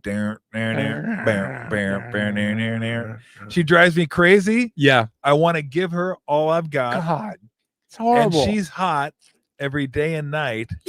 There's no doubt about it. Christine 16. I don't usually say things like this to girls your age. Oh my God. But when I saw you coming out of the school that day, I told you. That day I knew I had to have you. I mean, come on, Gene. Oh my you God. Gotta be kidding me. How's he get away with that? I don't usually say things to girls your age, but when I saw you coming out of school, I mean, so what is she, like sophomore in high school? Arrested for those lyrics. Oh my God. Seriously. Oh, what are we doing? Okay. What are we doing? Teenage love affair. First off, how did he write that song, and how did they think, you know what? This is going to be a banger. This is what? This is going to be a banger. We're going to kill with this song. And then it was. It was. It was a banger. I still tap my foot to it. Absolutely. I do too. It's awesome beat. And then like as you're singing along, you're like, oh, some fucked up shit. Yeah. What's he talking about? Well, I never really. She's like 16. She's coming out of school. She's gonna be holding him in her hands. And you picture this guy lurking in like some black Cadillac out front of the school. My gosh, I know. I well, mean, Rick I guess that's Derringer, where you use remember the eggplant emoji. Pull up Rick Derringer Teenage Love Affair. Oh, I'm betting that's a beauty too. I can only imagine and while you do that, I'm going to say that it was the 70s, and the 70s were effed up. I literally if I could that song, I could tell. If I could redo, I'm old enough. You guys don't remember it. You guys weren't born, but the 70s, man, it was effed up. It was the hippies who discovered cocaine, who like it was just horrible. Yep. I literally it was just if it feels good, do it bullshit. I'm like, yeah, she's 16, dude. It's so bad. Okay, I keep talking. So favorite. Okay, here's one I got for you. Okay. Though. Let's do this one. Let's do this one while we're here. This is ZZ Top's Pearl Necklace. Oh, that's Let's a good do one. this one. Okay, did I ask you to search that? Though? Remember they started out. He goes, but I asked you to search. Awesome. Okay, she's really upset with me again. I didn't give her what she likes. I don't know what to tell her. Don't know what to say. Everything got funky last night. Okay, that's okay. She was really bombed, and I was really blown away. I can't sing at all. No, it's pretty good. Oh, it wasn't. Until I asked her what she wanted, and this is what she had to say. A pearl necklace. See, that's not that bad. It could be a pearl necklace. Yeah, it could have been. It could have been. So why? It Yeah, could have been a pearl necklace, but coming out of the school that day, that's pretty clear. Yeah, that's pretty clear. But you could think at that point. Then it goes on. She gets a charge out of being so weird. Dig's getting downright strange, but I can keep a handle on anything. Just decided deranged. That's where it starts getting you. Okay, what's going weird. On? Deranged. Then it says she was getting bombed and I was getting blown away. What's that? What's going on? And there? she held it in her hand, and this is what she had to say. Pearl necklace, yeah. And that's about the point. You're like, yeah, I think I know what's going on there. Can I ask a question? I think I know what's going on, but you didn't know what was going on when you're like 13. Why'd you shit on my teenage love affair? Why did you not look that up when I asked you to? Like I asked you to do something, and then I couldn't get it on here. I looked it up, and I couldn't get. But then you just bailed on it, and then pick some rando song. I couldn't song. get Rick Derringer on here. Just go teenage. Oh, that's it. Yeah. Sorry. Okay, I'm going to tell the story. Yeah, so the tell favorite the story while I'm looking for the Rick. favorite came. I'm sorry. Is it 2 R's? Maybe if you upgraded 2 the phone, R's or dude. 1 R? Jesus. What kind of phone do you have? My phone's badass. Look at the size of this thing. Look at that shit. Yeah. Oh, ooh, yeah. Baby phone, daddy phone. No, I don't have a big sports card like you do either. I don't try to show off. Okay, so favorite KMBR story of all time, and I still get this when I travel, is the Bo Derek story. Oh, I love the Bo. Yeah, the Bo Derek story is straight up real. That actually happened to me. That was in a Starbucks, wasn't it? Starbucks no, it's Santa Monica. Pete's in on State Street in Santa Barbara. Okay, Santa Barbara. That's where it was. Do you want me to keep telling it? Yeah, go ahead. Okay, because I'm going to look for your song. So Bo Derek, for those of you guys like you guys over there, you're so young you don't remember her, but she was literally ridiculously awesome. And as a young man growing up, you find it, man growing up in the 70s, you got it. Let's do it. I'll go back. You want to do it right? Go back to the Bo Derek Yeah, because we're kind of. Okay, I'm just going to read. Jeez, a lot of lyrics in this one. Yeah, but it's going to be good. I've never. Rick Derringer. That'd be interesting because I've never read this one before. Okay, let's see. You don't seem into it. I thought she noticed me when I saw her. Yes. She seemed to check me out right away. So I asked her name. I played the old game. Her reception seemed to be okay. She was a cute little thing about 15. Told you. You should have looked it up when I told you to. About 15, and she liked to make the schoolboys stare. It was an instant cosmic need, a teenage love affair. Keep going. It gets worse. It was getting hotter minute by minute as each second brought her closer to me, and then we finally touched, and we touched, and we touched. And her hands felt their way over me. Ouch. So we made love there in the daytime when her mama left and went upstairs. I know. It was a total cosmic deed, a teenage love affair. Rick Derringer, probably 38 years old when you wrote that song. That is so wrong. I mean, I know. The 70s were criminal. The 70s were just sucked. Criminal. Disco sucked. Absolutely 70s criminal. sucked. I knew it too. When I lived them, you guys weren't there. I lived through the 70s as a teenager, and I knew I'm living in this time going, this sucks. Disco sucks. The clothes sucks. Members only jackets suck. Yeah, they did. It really sucked. But OP shorts were sweet. Those were kind of cool. Those were I never had sweet. the figure for those. Really. I wore those all the time. You did? You had the figure? Yeah, You're a big comb. guy. Had the comb hanging out the back pocket. You could barely get that comb in that pocket. Absolutely. Because my ass was busting out of the back of the cords. It was like ripping the cords apart. Like they're awesome. You know how you said you heard the owl? Yeah. That's when my ass would do the cords. Just like you just like here. OP trucks. You could go OP shorts, baby. You go with the dark brown? Nah, it's like I like the khaki. Oh, interesting. The color. Interesting. And maybe the light cream they had. They didn't have a lot of colors. No, they didn't. That's why I asked Brown. But I didn't know. I've been looking around for cord shorts. Really? They don't make them anymore. Like I don't really see them anymore. They got to be out there somewhere. But that's total old school. There Corduroy corduroy shorts. There could be a reason. Well, probably. I do like the that wouldn't stop me though. I'd still love to rock them. That's why you lean into that shit.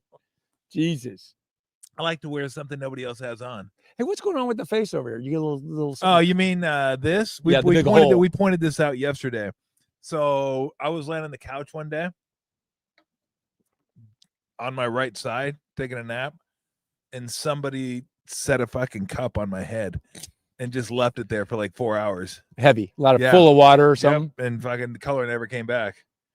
See, now I'm genuinely worried about your health. Well, and then you're same as this skin cancer. Yeah, I have all kinds of shit. Like I got. So I got 2 more scars up here from getting stuff taken off. My skin sucks. I got horrible skin. Are you Irish or something? Huh? 25%. Yeah, that'll do it.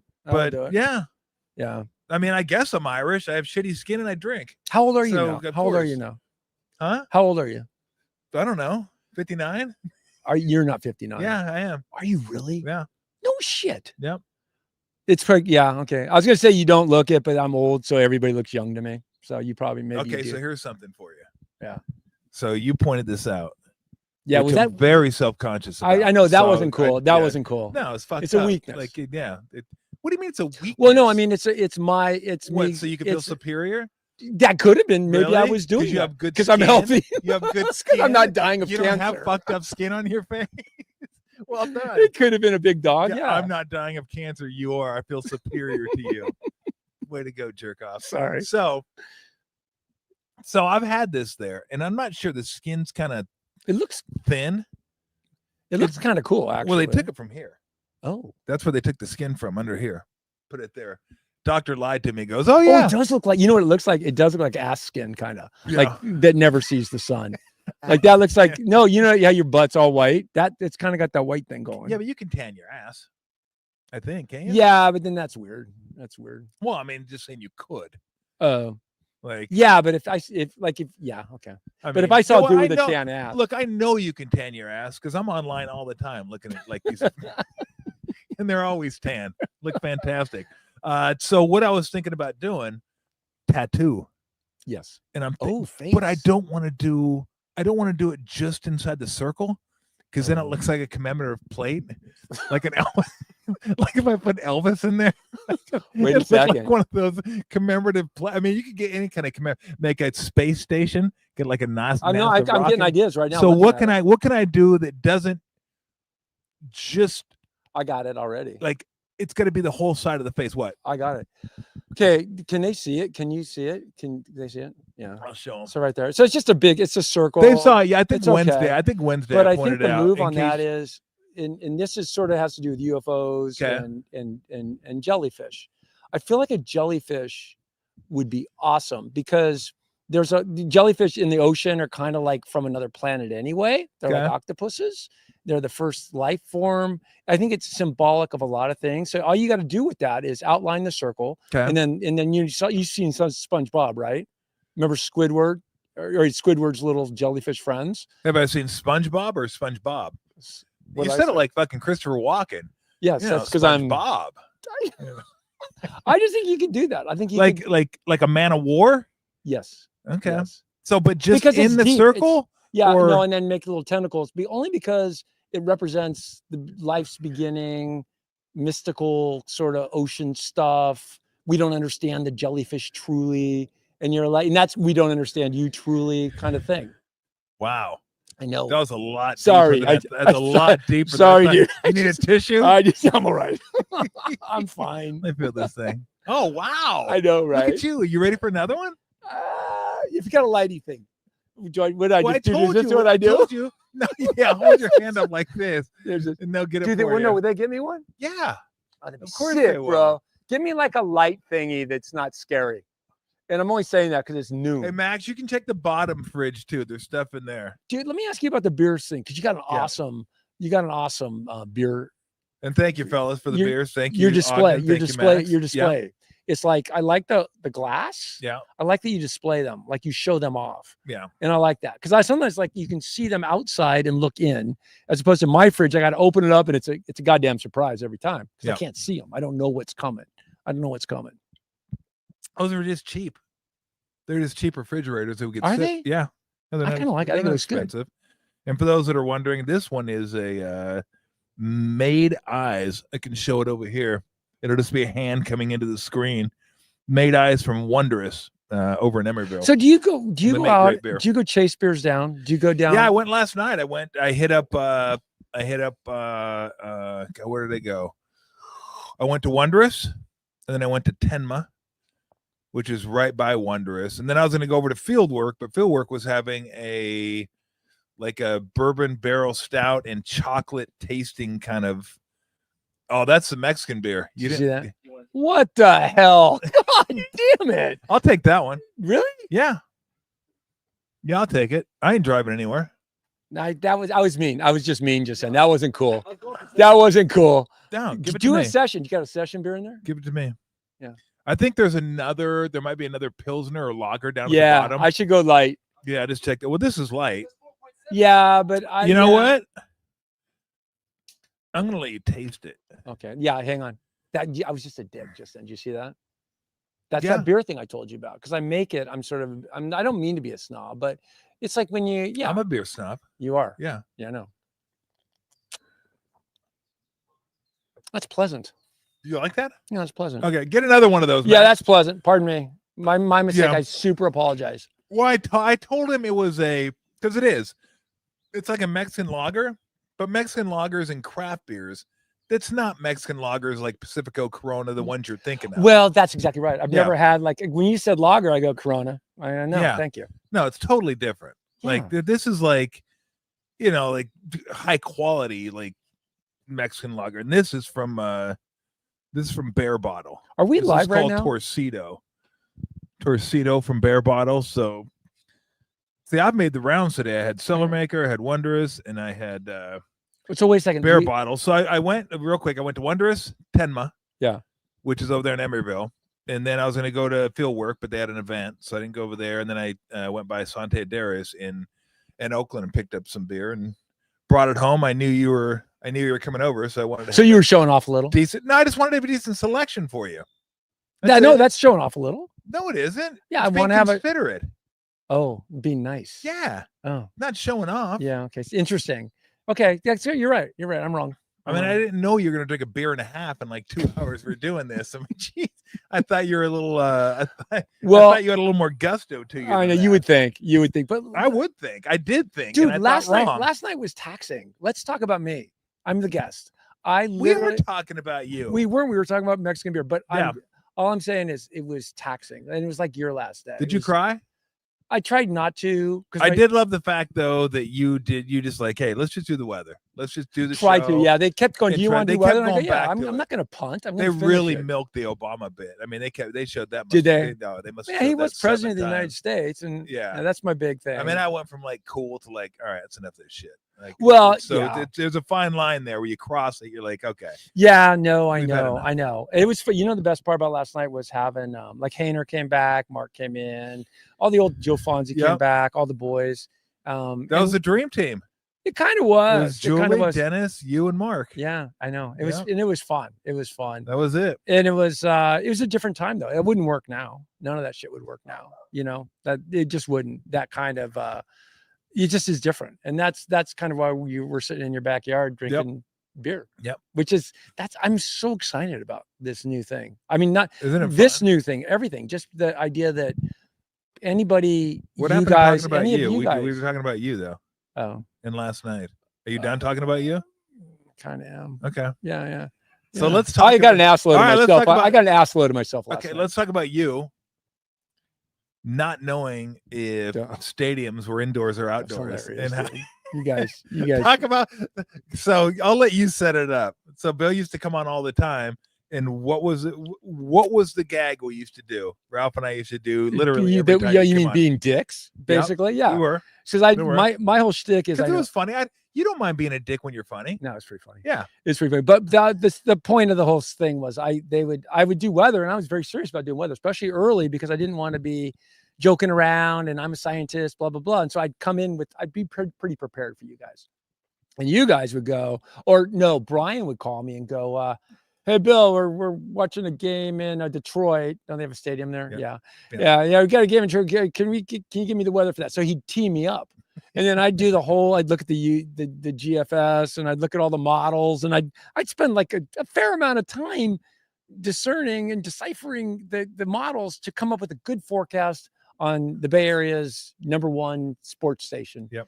And I would go through it, and you would let me go through it. You would let me just step in more. And I think, there's a 20% chance. You go, you know what, Bill? 20, it's a dome, you dumbass. It's like,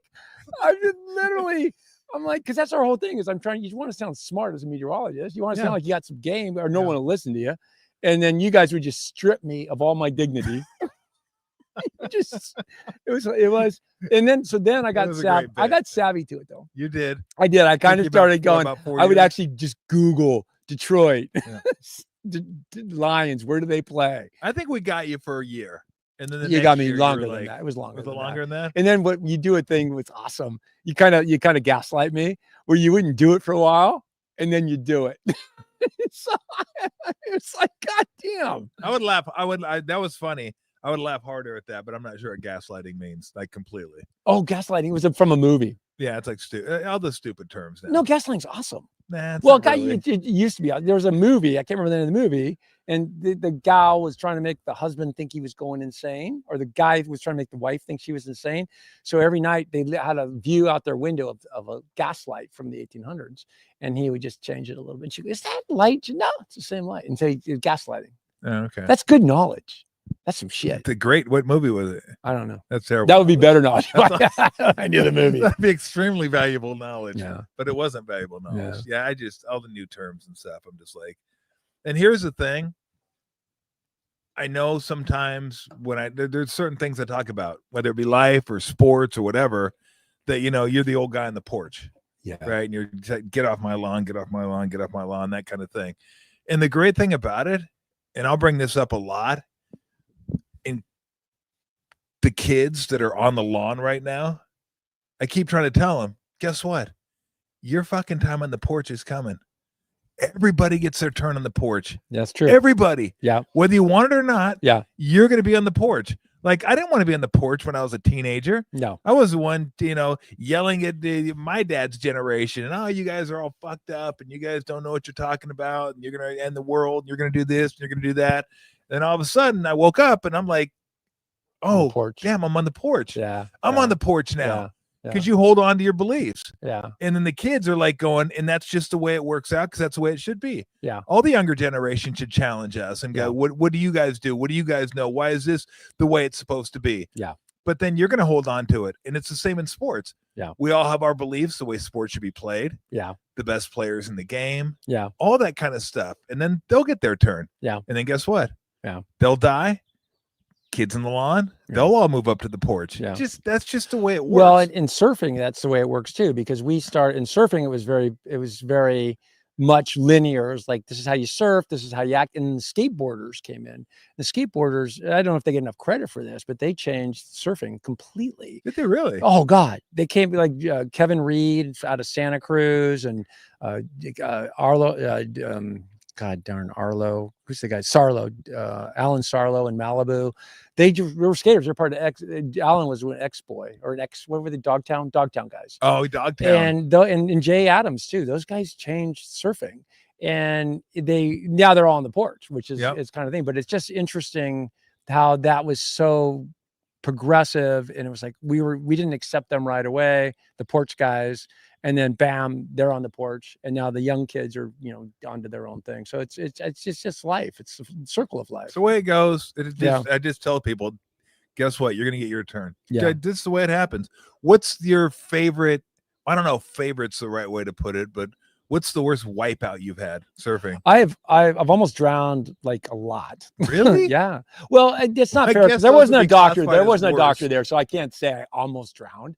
But I'd say I think I almost drowned. I blacked out once. You blacked out? Yeah. When I was young, because we used to surf out here back in the 70s and 80s, and there was nobody in the water. And so I used to go out. We didn't know how big it was. If there's nobody in the water, you can't see how big like Ocean Beach is. And I paddle out alone. And I didn't think twice about it. And you just get caught in a bad spot. And I got pushed to the bottom and pinned on the floor. It's sand, which is fine.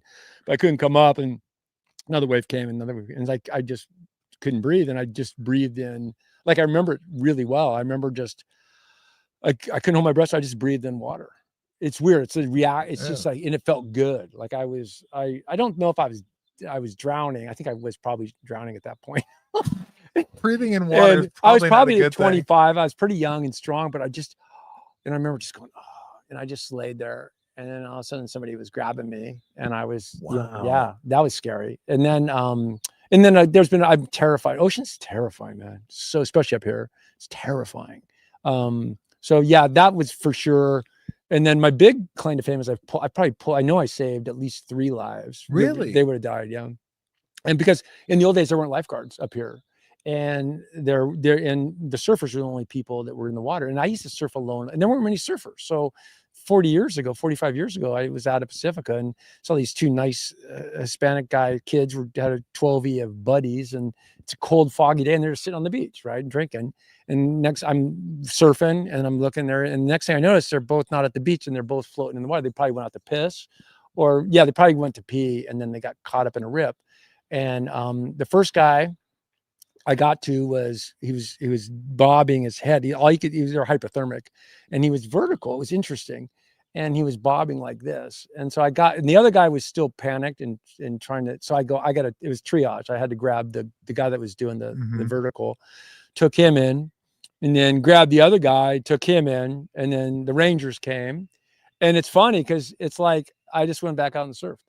Never thought about this day. I know I saved those 2 lives, and then I probably pulled another 5 guys in. Surfers, everybody who surfs has that story. Has surfed here in the 70s and 80s. We were pulling because it's a dangerous ocean, and there was nobody out, and so people always get in trouble. I know. It's sort of interesting, and that's crazy. Isn't it crazy? Never heard you tell that before. I know. I must have told that to you before. No, I don't. You've heard every freaking story I got, bro. Dang. I know. Yeah. So, but it's like that phrase song, "How to Save a Life." I mean, not really. The lyrics are a little bit different, and I think the meaning's a little bit different. But I don't know. Like when you were telling the story, that was like playing in my head. Oh yeah, it just made the story more impactful. Well, and the other thing that happens too is as you get older, like I'm sure you, as a basketball professional, the things become. They get distorted. Like I always want to make sure I'm telling the right story, and not right in terms of the right story, but in terms of correctly. Because I think as you get older, there's a filter that gets involved, and you start to. I do remember. That's why I think I floating vertical, because I remembered the top of his head, and I remember because when I went back out to get him, the second guy, I was worried I wouldn't find him, but I could see him, bobbing. But you want to make. But have I exaggerated that over the years? I don't know. I don't think I. Well, it doesn't matter if you did or not. You saved him. Yeah, that's true. Right? And then people go, well, I didn't read about that's a great thing. You're like, you didn't even like take time to kind of reflect back then on what you had done. It's like, are they good? Okay, let's go back to surfing. That was kind of my point. More sets that was the point I was going to make, was that nowadays there'd be like TV cameras and there'd be lifeguards, and the lifeguard goes, well, we need to file a report. I go, dude, I'm surfing. I just went back out and surfed. And that's how all the guys were. It was a different world back then. Now I would have stood around and filled out reports and probably gone into the cop shop or the hospital with them, which is fine too. But it was just a different time. Yeah. That's wild. Yeah. When did you get rid of the Vanagon? I know you had a VW Vanagon. Do you still have it? I still have, no, not the brown one, but I've always had Vanagons. I have a Eurovan now that I rebuilt. And then I just bought a Sprinter. I bought a freaking one of those. Dude, I want one of those. I just high-ended so hard on that thing. Those things look incredible. It's overkill, bro. It's awesome. Is it? It's awesome. Oh, it's awesome. I can't wait. I do a move. Dude, you can take it around the country. I should have drove it over here today. You would love it. So I got the Revel. Have you seen it? It's like I spent all my money on it. It's too expensive and it's too much stuff, but it's like a hotel room. I got my fridge plushed out. I got beers in there. I got food in there. I got a cupboard with everything. I can cook anything. I can make coffee. So I go down and surf Santa Cruz. I park down there, come back in, take a nap, read for a little while, maybe get a cup of coffee, go back out and surf again. You have a hotel room wherever you go. I got a shitter in there. I got an indoor shower. I got an outdoor shower. It's awesome. And Pam, we travel a lot in it, but it's so empowering. So I've always been a van guy. I lived in my van, you know, for a lot of years, and lived at the surf shop at Wise's, and it just is this is the level up. And it's like, I mean, they're too expensive, but it's such an empowering thing. I'm okay. Incredible. I'm okay. What is the, cause I was thinking about getting one of those. Oh yeah. Can you use, this is going to sound weird, but this is deadly serious. Can you use 2-ply with the shitter? No, you got to go 1-ply. Interesting that you go. I love you went right there. That might be a deal breaker for that's me. That's a powerful because I hate when you wipe and you break through the toilet paper, bro. That 1-ply is garbage. It's not, come on. Who invented 1-ply? It's worse than 1-ply. What? It's got to. It can't be worse than 1-ply. Yeah, because what is it? No ply? Basically, we just reach down there. It's supposed to stick it under the sink. No, wait, stop. It's like this toilet paper that decomposes in the in your hand? No, in the shitter. So yes, essentially in your hand, but it's horrible. Hurry up. It's decomposing. Oh my God. Yes, if you hold it there too long. Jesus. Okay, maybe you're not a van guy. I mean, I might not be. Jesus. So you can, I can't do and that. Well, the other thing about that's a no-go. Here's the dirty little secret about vans that no one knows. No, I didn't know it either, and I lived in a van. What do you say? They take something off your wrist, like that white thing on your wrist. Where? It's just you're white as hell. Never mind. I thought there was like another scar, but it's just you're white as hell. I am white, but what do you mean? Where am I white? Right here. I'm concerned about your health. Right there. Oh. Yeah. Yeah. You're just white as hell. I am white as hell. You're white as hell. Okay. That's why I have all these scars. Thanks for pointing them out. Well, yeah. I'm trying to big dog you in terms of health.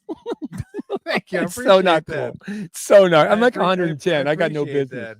So, so are those Olakais? So when you, Are those Olakais sandals? Yeah. You're my buddy. Oh, those are nice. I got you someone. I know. I got like Danny 4 pair of them. My buddy started this company. I got like 4 pair of Olakais. I know. This guy's love. They love you. I get you more right now. If Danny will watch this, Danny McInerney, he's awesome. He used to work at Quicksilver. All these guys are all Olakais are. Would you wear them? Yeah, I mean, I wear them. I don't wear them as much as you do. Like I don't wear them around the house. How do you know how much I wear my freaking flip flops? Well, I don't know, but you wore them over here, and it's a little chilly, so I'm figuring you wear them quite a bit. Yeah. So, God damn it! What the hell? They're busting in on us. Okay, but we got like, oh damn, we got like almost 2 hours in. We've been going 2 hours. Yeah. People are not having this. Do you think people might be? How many people are people still watching? No way, like 10 watching. Jesus. So just in case anybody is wondering, that's our gardeners. We figured they'd come at some point. We may take a short break. We may just call it and let Bill have some beers. Well, I want to pimp my podcast. Go ahead. I did. I want to. No, I got a YouTube. I got a YouTube channel that is I got a YouTube channel. I told you I'd come on your channel. I don't know how to do that yet. I don't do it live. These guys. Okay, well, I could still come over, or you could have me on, or whatever. It'd be weird because I got a little spot where I sit. Then you'd have to sit next to me. You know what I mean? Is your cat still rolling around? Dude, passed? Dude. How long ago? Molly went about two years ago. Damn. And then I lost Carl, my dog. That was hard. You know what weird thing about animals? Those animals. Yeah, it's hard. It's the worst. People are easy, but animals are bad. Yeah. So, are you guys doing the lawnmower thing right now? Awesome. Yeah. No, I Dude, keep going. I don't know what to do. There's a lawnmower in my head. Keep talking. Nick Saban's out there. Yeah, no, the pet thing. On the lawn. The pet. Let's get into this. This is topical. I believe you're supposed to use electric engines, electric motors right in my community. Don't know. We have banned 2-stroke engines. Have you? Yeah. Because they put out a lot of stuff and they're loud. Okay. Yeah. Yeah. They're loud. They are loud. There's no doubt They're about loud. that. Now you're making me carry this shit right now, bro. I'm just watching you. We probably haven't even been recording. I imagine it's been like one of those. No, we're off the air. Yeah. We've been off the air for 45 minutes. we're done. You know the funny thing about the whole, and I want to go back to the fact that we used to tell Bill, give us the weather in Detroit, it's a dome. Give us the weather here, it's a dome, blah, blah, blah. I always was a little surprised that you didn't know there were domes because you played football in high school. I thought you were a bigger sports I'm not a fan. fan. I'm not a fan. That surprised me a little bit. But I think that's why it worked with you guys, because I didn't know anything about sports. So I didn't. A lot of times here's the thing about sports. People, and you know it better than I do. Yeah. But people think they know sports. And you know, I don't know. I don't know where I was going with that. That was a beer thing. People that was think a they beer know thing. sports. Well, I think everybody has an opinion on sports, and they think like in weather, you can't really have an opinion. Yeah. Oh, really? Did you look at the freaking models? Yeah. Did you look at the NGM? Did you? Right? But sports is like, this is how I interpret it. And so I think sports is a tough world to be in, because I think you guys have to listen to a bunch of asshats. You know what I mean? You really do. You really do. Because and this is what I was going to say too. I think I told you this on the air, and I did it when Ralph was around, which I feel bad about. I didn't realize he's not really an athlete guy, right? Ralph wasn't. No. And I said, I really dislike sportscasters who didn't play. I don't think they have any business talking sports. Yes. I don't. Because I played, and I think people that didn't play can still talk about the game. If you weren't in the huddle, I mean, I know, and I'm a weather guy, but if you're not in the huddle, if you didn't strap them on, because it takes a certain amount of sack to strap them on and lose. And that's all we all do. Yeah. How many times did you lose? Yeah. And when people when people criticize athletes who didn't play, I've told you this on the radio. And I know I did it with Ralph, and it's the wrong thing to do, but I just think that is the worst. Yeah. Because you don't know what it feels like to stick your dick out and really in front of, in your case, the world. And it takes great courage. And it takes an understanding of the game. I only played high school football, and I understand what it means I could talk about sports. Yeah. But I never really got into following it, because I just felt like, I don't know. You guys were, I don't know. No, I get that. All right. Before we wrap up. That's it. No, I said before we wrap up. Oh, favorite cereal. Oh, Fruit Loops. Kick ass. I got Fruit Loops in the cupboard right now. They're awesome. You can eat them dry. You can eat them. I like a little extra milk. I even put sugar on them. What's the name of the mascot? Toucan Sam. Very good. Yeah, very good. Love you, brother. Well done. Thank you so much for having me. Wait, there's a couple we're not more. Done. Oh, sorry. Okay, he's trying to wrap me up. Dude, this is last meal. Yeah, thank you. Last meal. Death row last meal. Last meal? Yep. Prime rib captain's cut. Okay. Mashy potatoes, little broccoli. Mashy potatoes? Mashed potatoes, like mashed like with too much butter. Yes. Broccoli. I just like the broccoli mixed in. Yeah. Yeah. And this would be last meal day, because I would not eat and I would drink. We've talked about this, because I like drinking on an empty stomach, which has happened here. Yep. And then, because you can't eat and drink, like you're going to do, like a buddy of mine called me the other day, and he goes, Terry Gorman calls me and he goes, boom, boom, boom. I was telling my wife the other day, because we used to go out, we had no money. And he go, well, let's go to dinner. And I go, we're either eating or we're drinking. We ain't doing both. Because eating ruins drinking and drinking ruins eating. Yeah. So it's one or the other. So yeah. Okay. Last one. Yeah. Boobs or butt?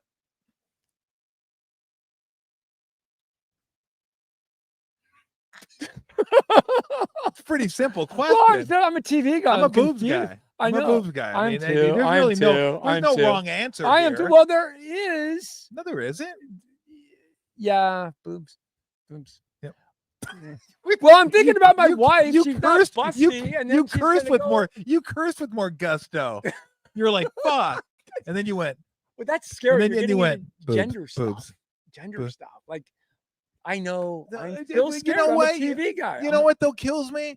Like there's not women out there that look at guys and go, "Nice butt." Do they do that? course they do. I wish we'd stop dancing around it. Like, it's Okay. It's okay to say, hey, you know what? That person's beautiful, and I like this, I like that. I mean, it doesn't mean you have to objectify them. It doesn't mean that's all they are. Okay. It just means that's part of who they are. All right. But it's not a huge deal. I wish people would stop overreacting to all that stuff. Because when you say stuff, they label you as like, oh, he's that or she's that or that. No. Yeah. That's not the way it works. It's okay. I'm still, from the TV world, I'm still scared to enter. And isn't it interesting? Like, I really do. I just have this weird, because I know the letters I would get if I was on mainstream TV right now. Yeah. I know I won't, but it's sort of like I'll get them. Oh my God. And I'll flush them. Yeah, but you still won't. Because this is like the beauty of this. Is there anybody watching you guys? Like what? 1,500? Yeah. No shit. Oh, you guys are kicked. You guys are, thank you so much. I mean, no, but I have to, I'm seriously, it's awesome. It's changing. We're changing lanes. And when you change lanes and you get in the fast lane, it's in the podcast lane or whatever lane, it changes. It just, you're still stuck in the slow lane trying to figure out. Cause if I were to say that on air and television, gone the next day. Yeah. We live in you guys live in a world too, where I lived in a world where I used to have bad dreams about swearing. Cause I swear on TV, I'm done. Yeah. So I got this kick-ass career for 20, 30 years. I can burn it in one synapse, not firing correctly. Yeah. I mean, and it's, so now it's weird. Well, I had the fail safe 7-second delay. I know we didn't have it. Just as long as I didn't go full Tourette's and go like, fuck. Afterwards, like they dump the first one, they catch the second one. Interesting. Yeah, I used to do that on KMBR. Okay. I'd swear on you Brian. Would occasionally, but Brian said I could because he goes, "You guys, I can cut." Yeah, he'd catch you. Yeah. Which I always thought was fun. It felt good. It felt good swearing on radio. It really did. Feels good swearing in general. Feels good. I know, but you guys, radio guys, swear a lot, right? Like off air. Yeah, I mean, I don't think I swear in an inordinate amount. But do you describe things like that's fucking awesome? Yeah, of course I do. Okay, of course I do. I think swear words, but I don't go out of my way. Like I don't sit at the dinner table and go, "This steak's fucking incredible." I'll just go, "This steak's incredible. This steak's delicious." Oh, interesting. But like, if I want to put an exclamation bang at the end of it, yeah. I go, "Could you imagine this fucking guy? What he did?" Oh, interesting. Holy, See, that's a better use because that gets your attention. Like, oh yeah, that guy's an asshole. Like, I can't believe he did that. I get lazy. Or if somebody takes a stupid shot in basketball, I'm like, "What the fuck is this guy doing? Like, what is that?" Yeah. Are you kidding me? Yeah, I like that. So that emphasizes how bad the shot is. So you wouldn't go, "Oh, fucking beer's awesome." No. Yeah. See, that's my problem. My vocabulary is not huge. So I will throw in the F-bomb and that kind of gives you a bridge to the next thing. Yep. And it, it establishes you as, going somewhere else. What the hell did that mean? Where are you going? He's going to eggplant emoji. I don't know. He's going. I don't know, brother. That was fun, dude. You're incredible. I mean, 38 years is an awesome achievement. I mean, it really is. And whether you want to admit it or not, when people look to get their weather in the Bay Area for the last 33 years, you were there for them. You were there. You gave it to them. They loved your knowledge. They loved the fact they could trust you. You were personable, and you were the guy you could sit down and have a beer with next door. So I think that's what made people gravitate towards you, and that is no small feat. Thank you. That means a lot. I have the thing I've enjoyed, and I know you enjoy this too. We all do. It's such a joy to I didn't know this till the last couple of years, but when I move around this area, like you do too, I know it's like that, but you feel like you're family to everybody. And people are wonderful. The Bay Area people are wonderful. And I can polarize, but you get accepted into this family, and we've both been accepted in this family. And I appreciate that. And I feel really honored and blessed that I was able to do what I did and what you've done.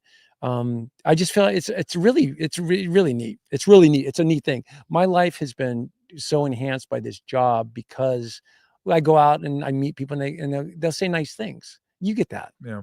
And they mean it. And you're like, oh my God. So you can go anywhere. And it's been It's been a joy. And I thank everybody, Dennis Richmond, we just lost him. The people who started, the KMBR people, Frank and whoever, those guys, I talked to those guys even before. I think that they teed it up for us to have these lives, and we're very fortunate. And the viewers, you guys, whatever number are left, stick around and that's I think that's probably Did you must cued him. Yeah, I cued him. I hit my pocket. Tell people where they can catch you on YouTube. I have a YouTube channel. I'll talk about you tonight. It's a Bill YouTube at number 2 meteorologist, and it's super fun. We just do surf and we do weather daily and stuff, and it's just it's a little like this. It's not as long. It's only like 10-15 minutes, but it's fun for me. I enjoy it. I enjoy it like when I first started in the business, like you. Thanks, brother. I love you. I love you too. Thanks for coming on. Thanks for having me on. Appreciate it. All right, brother. I don't say this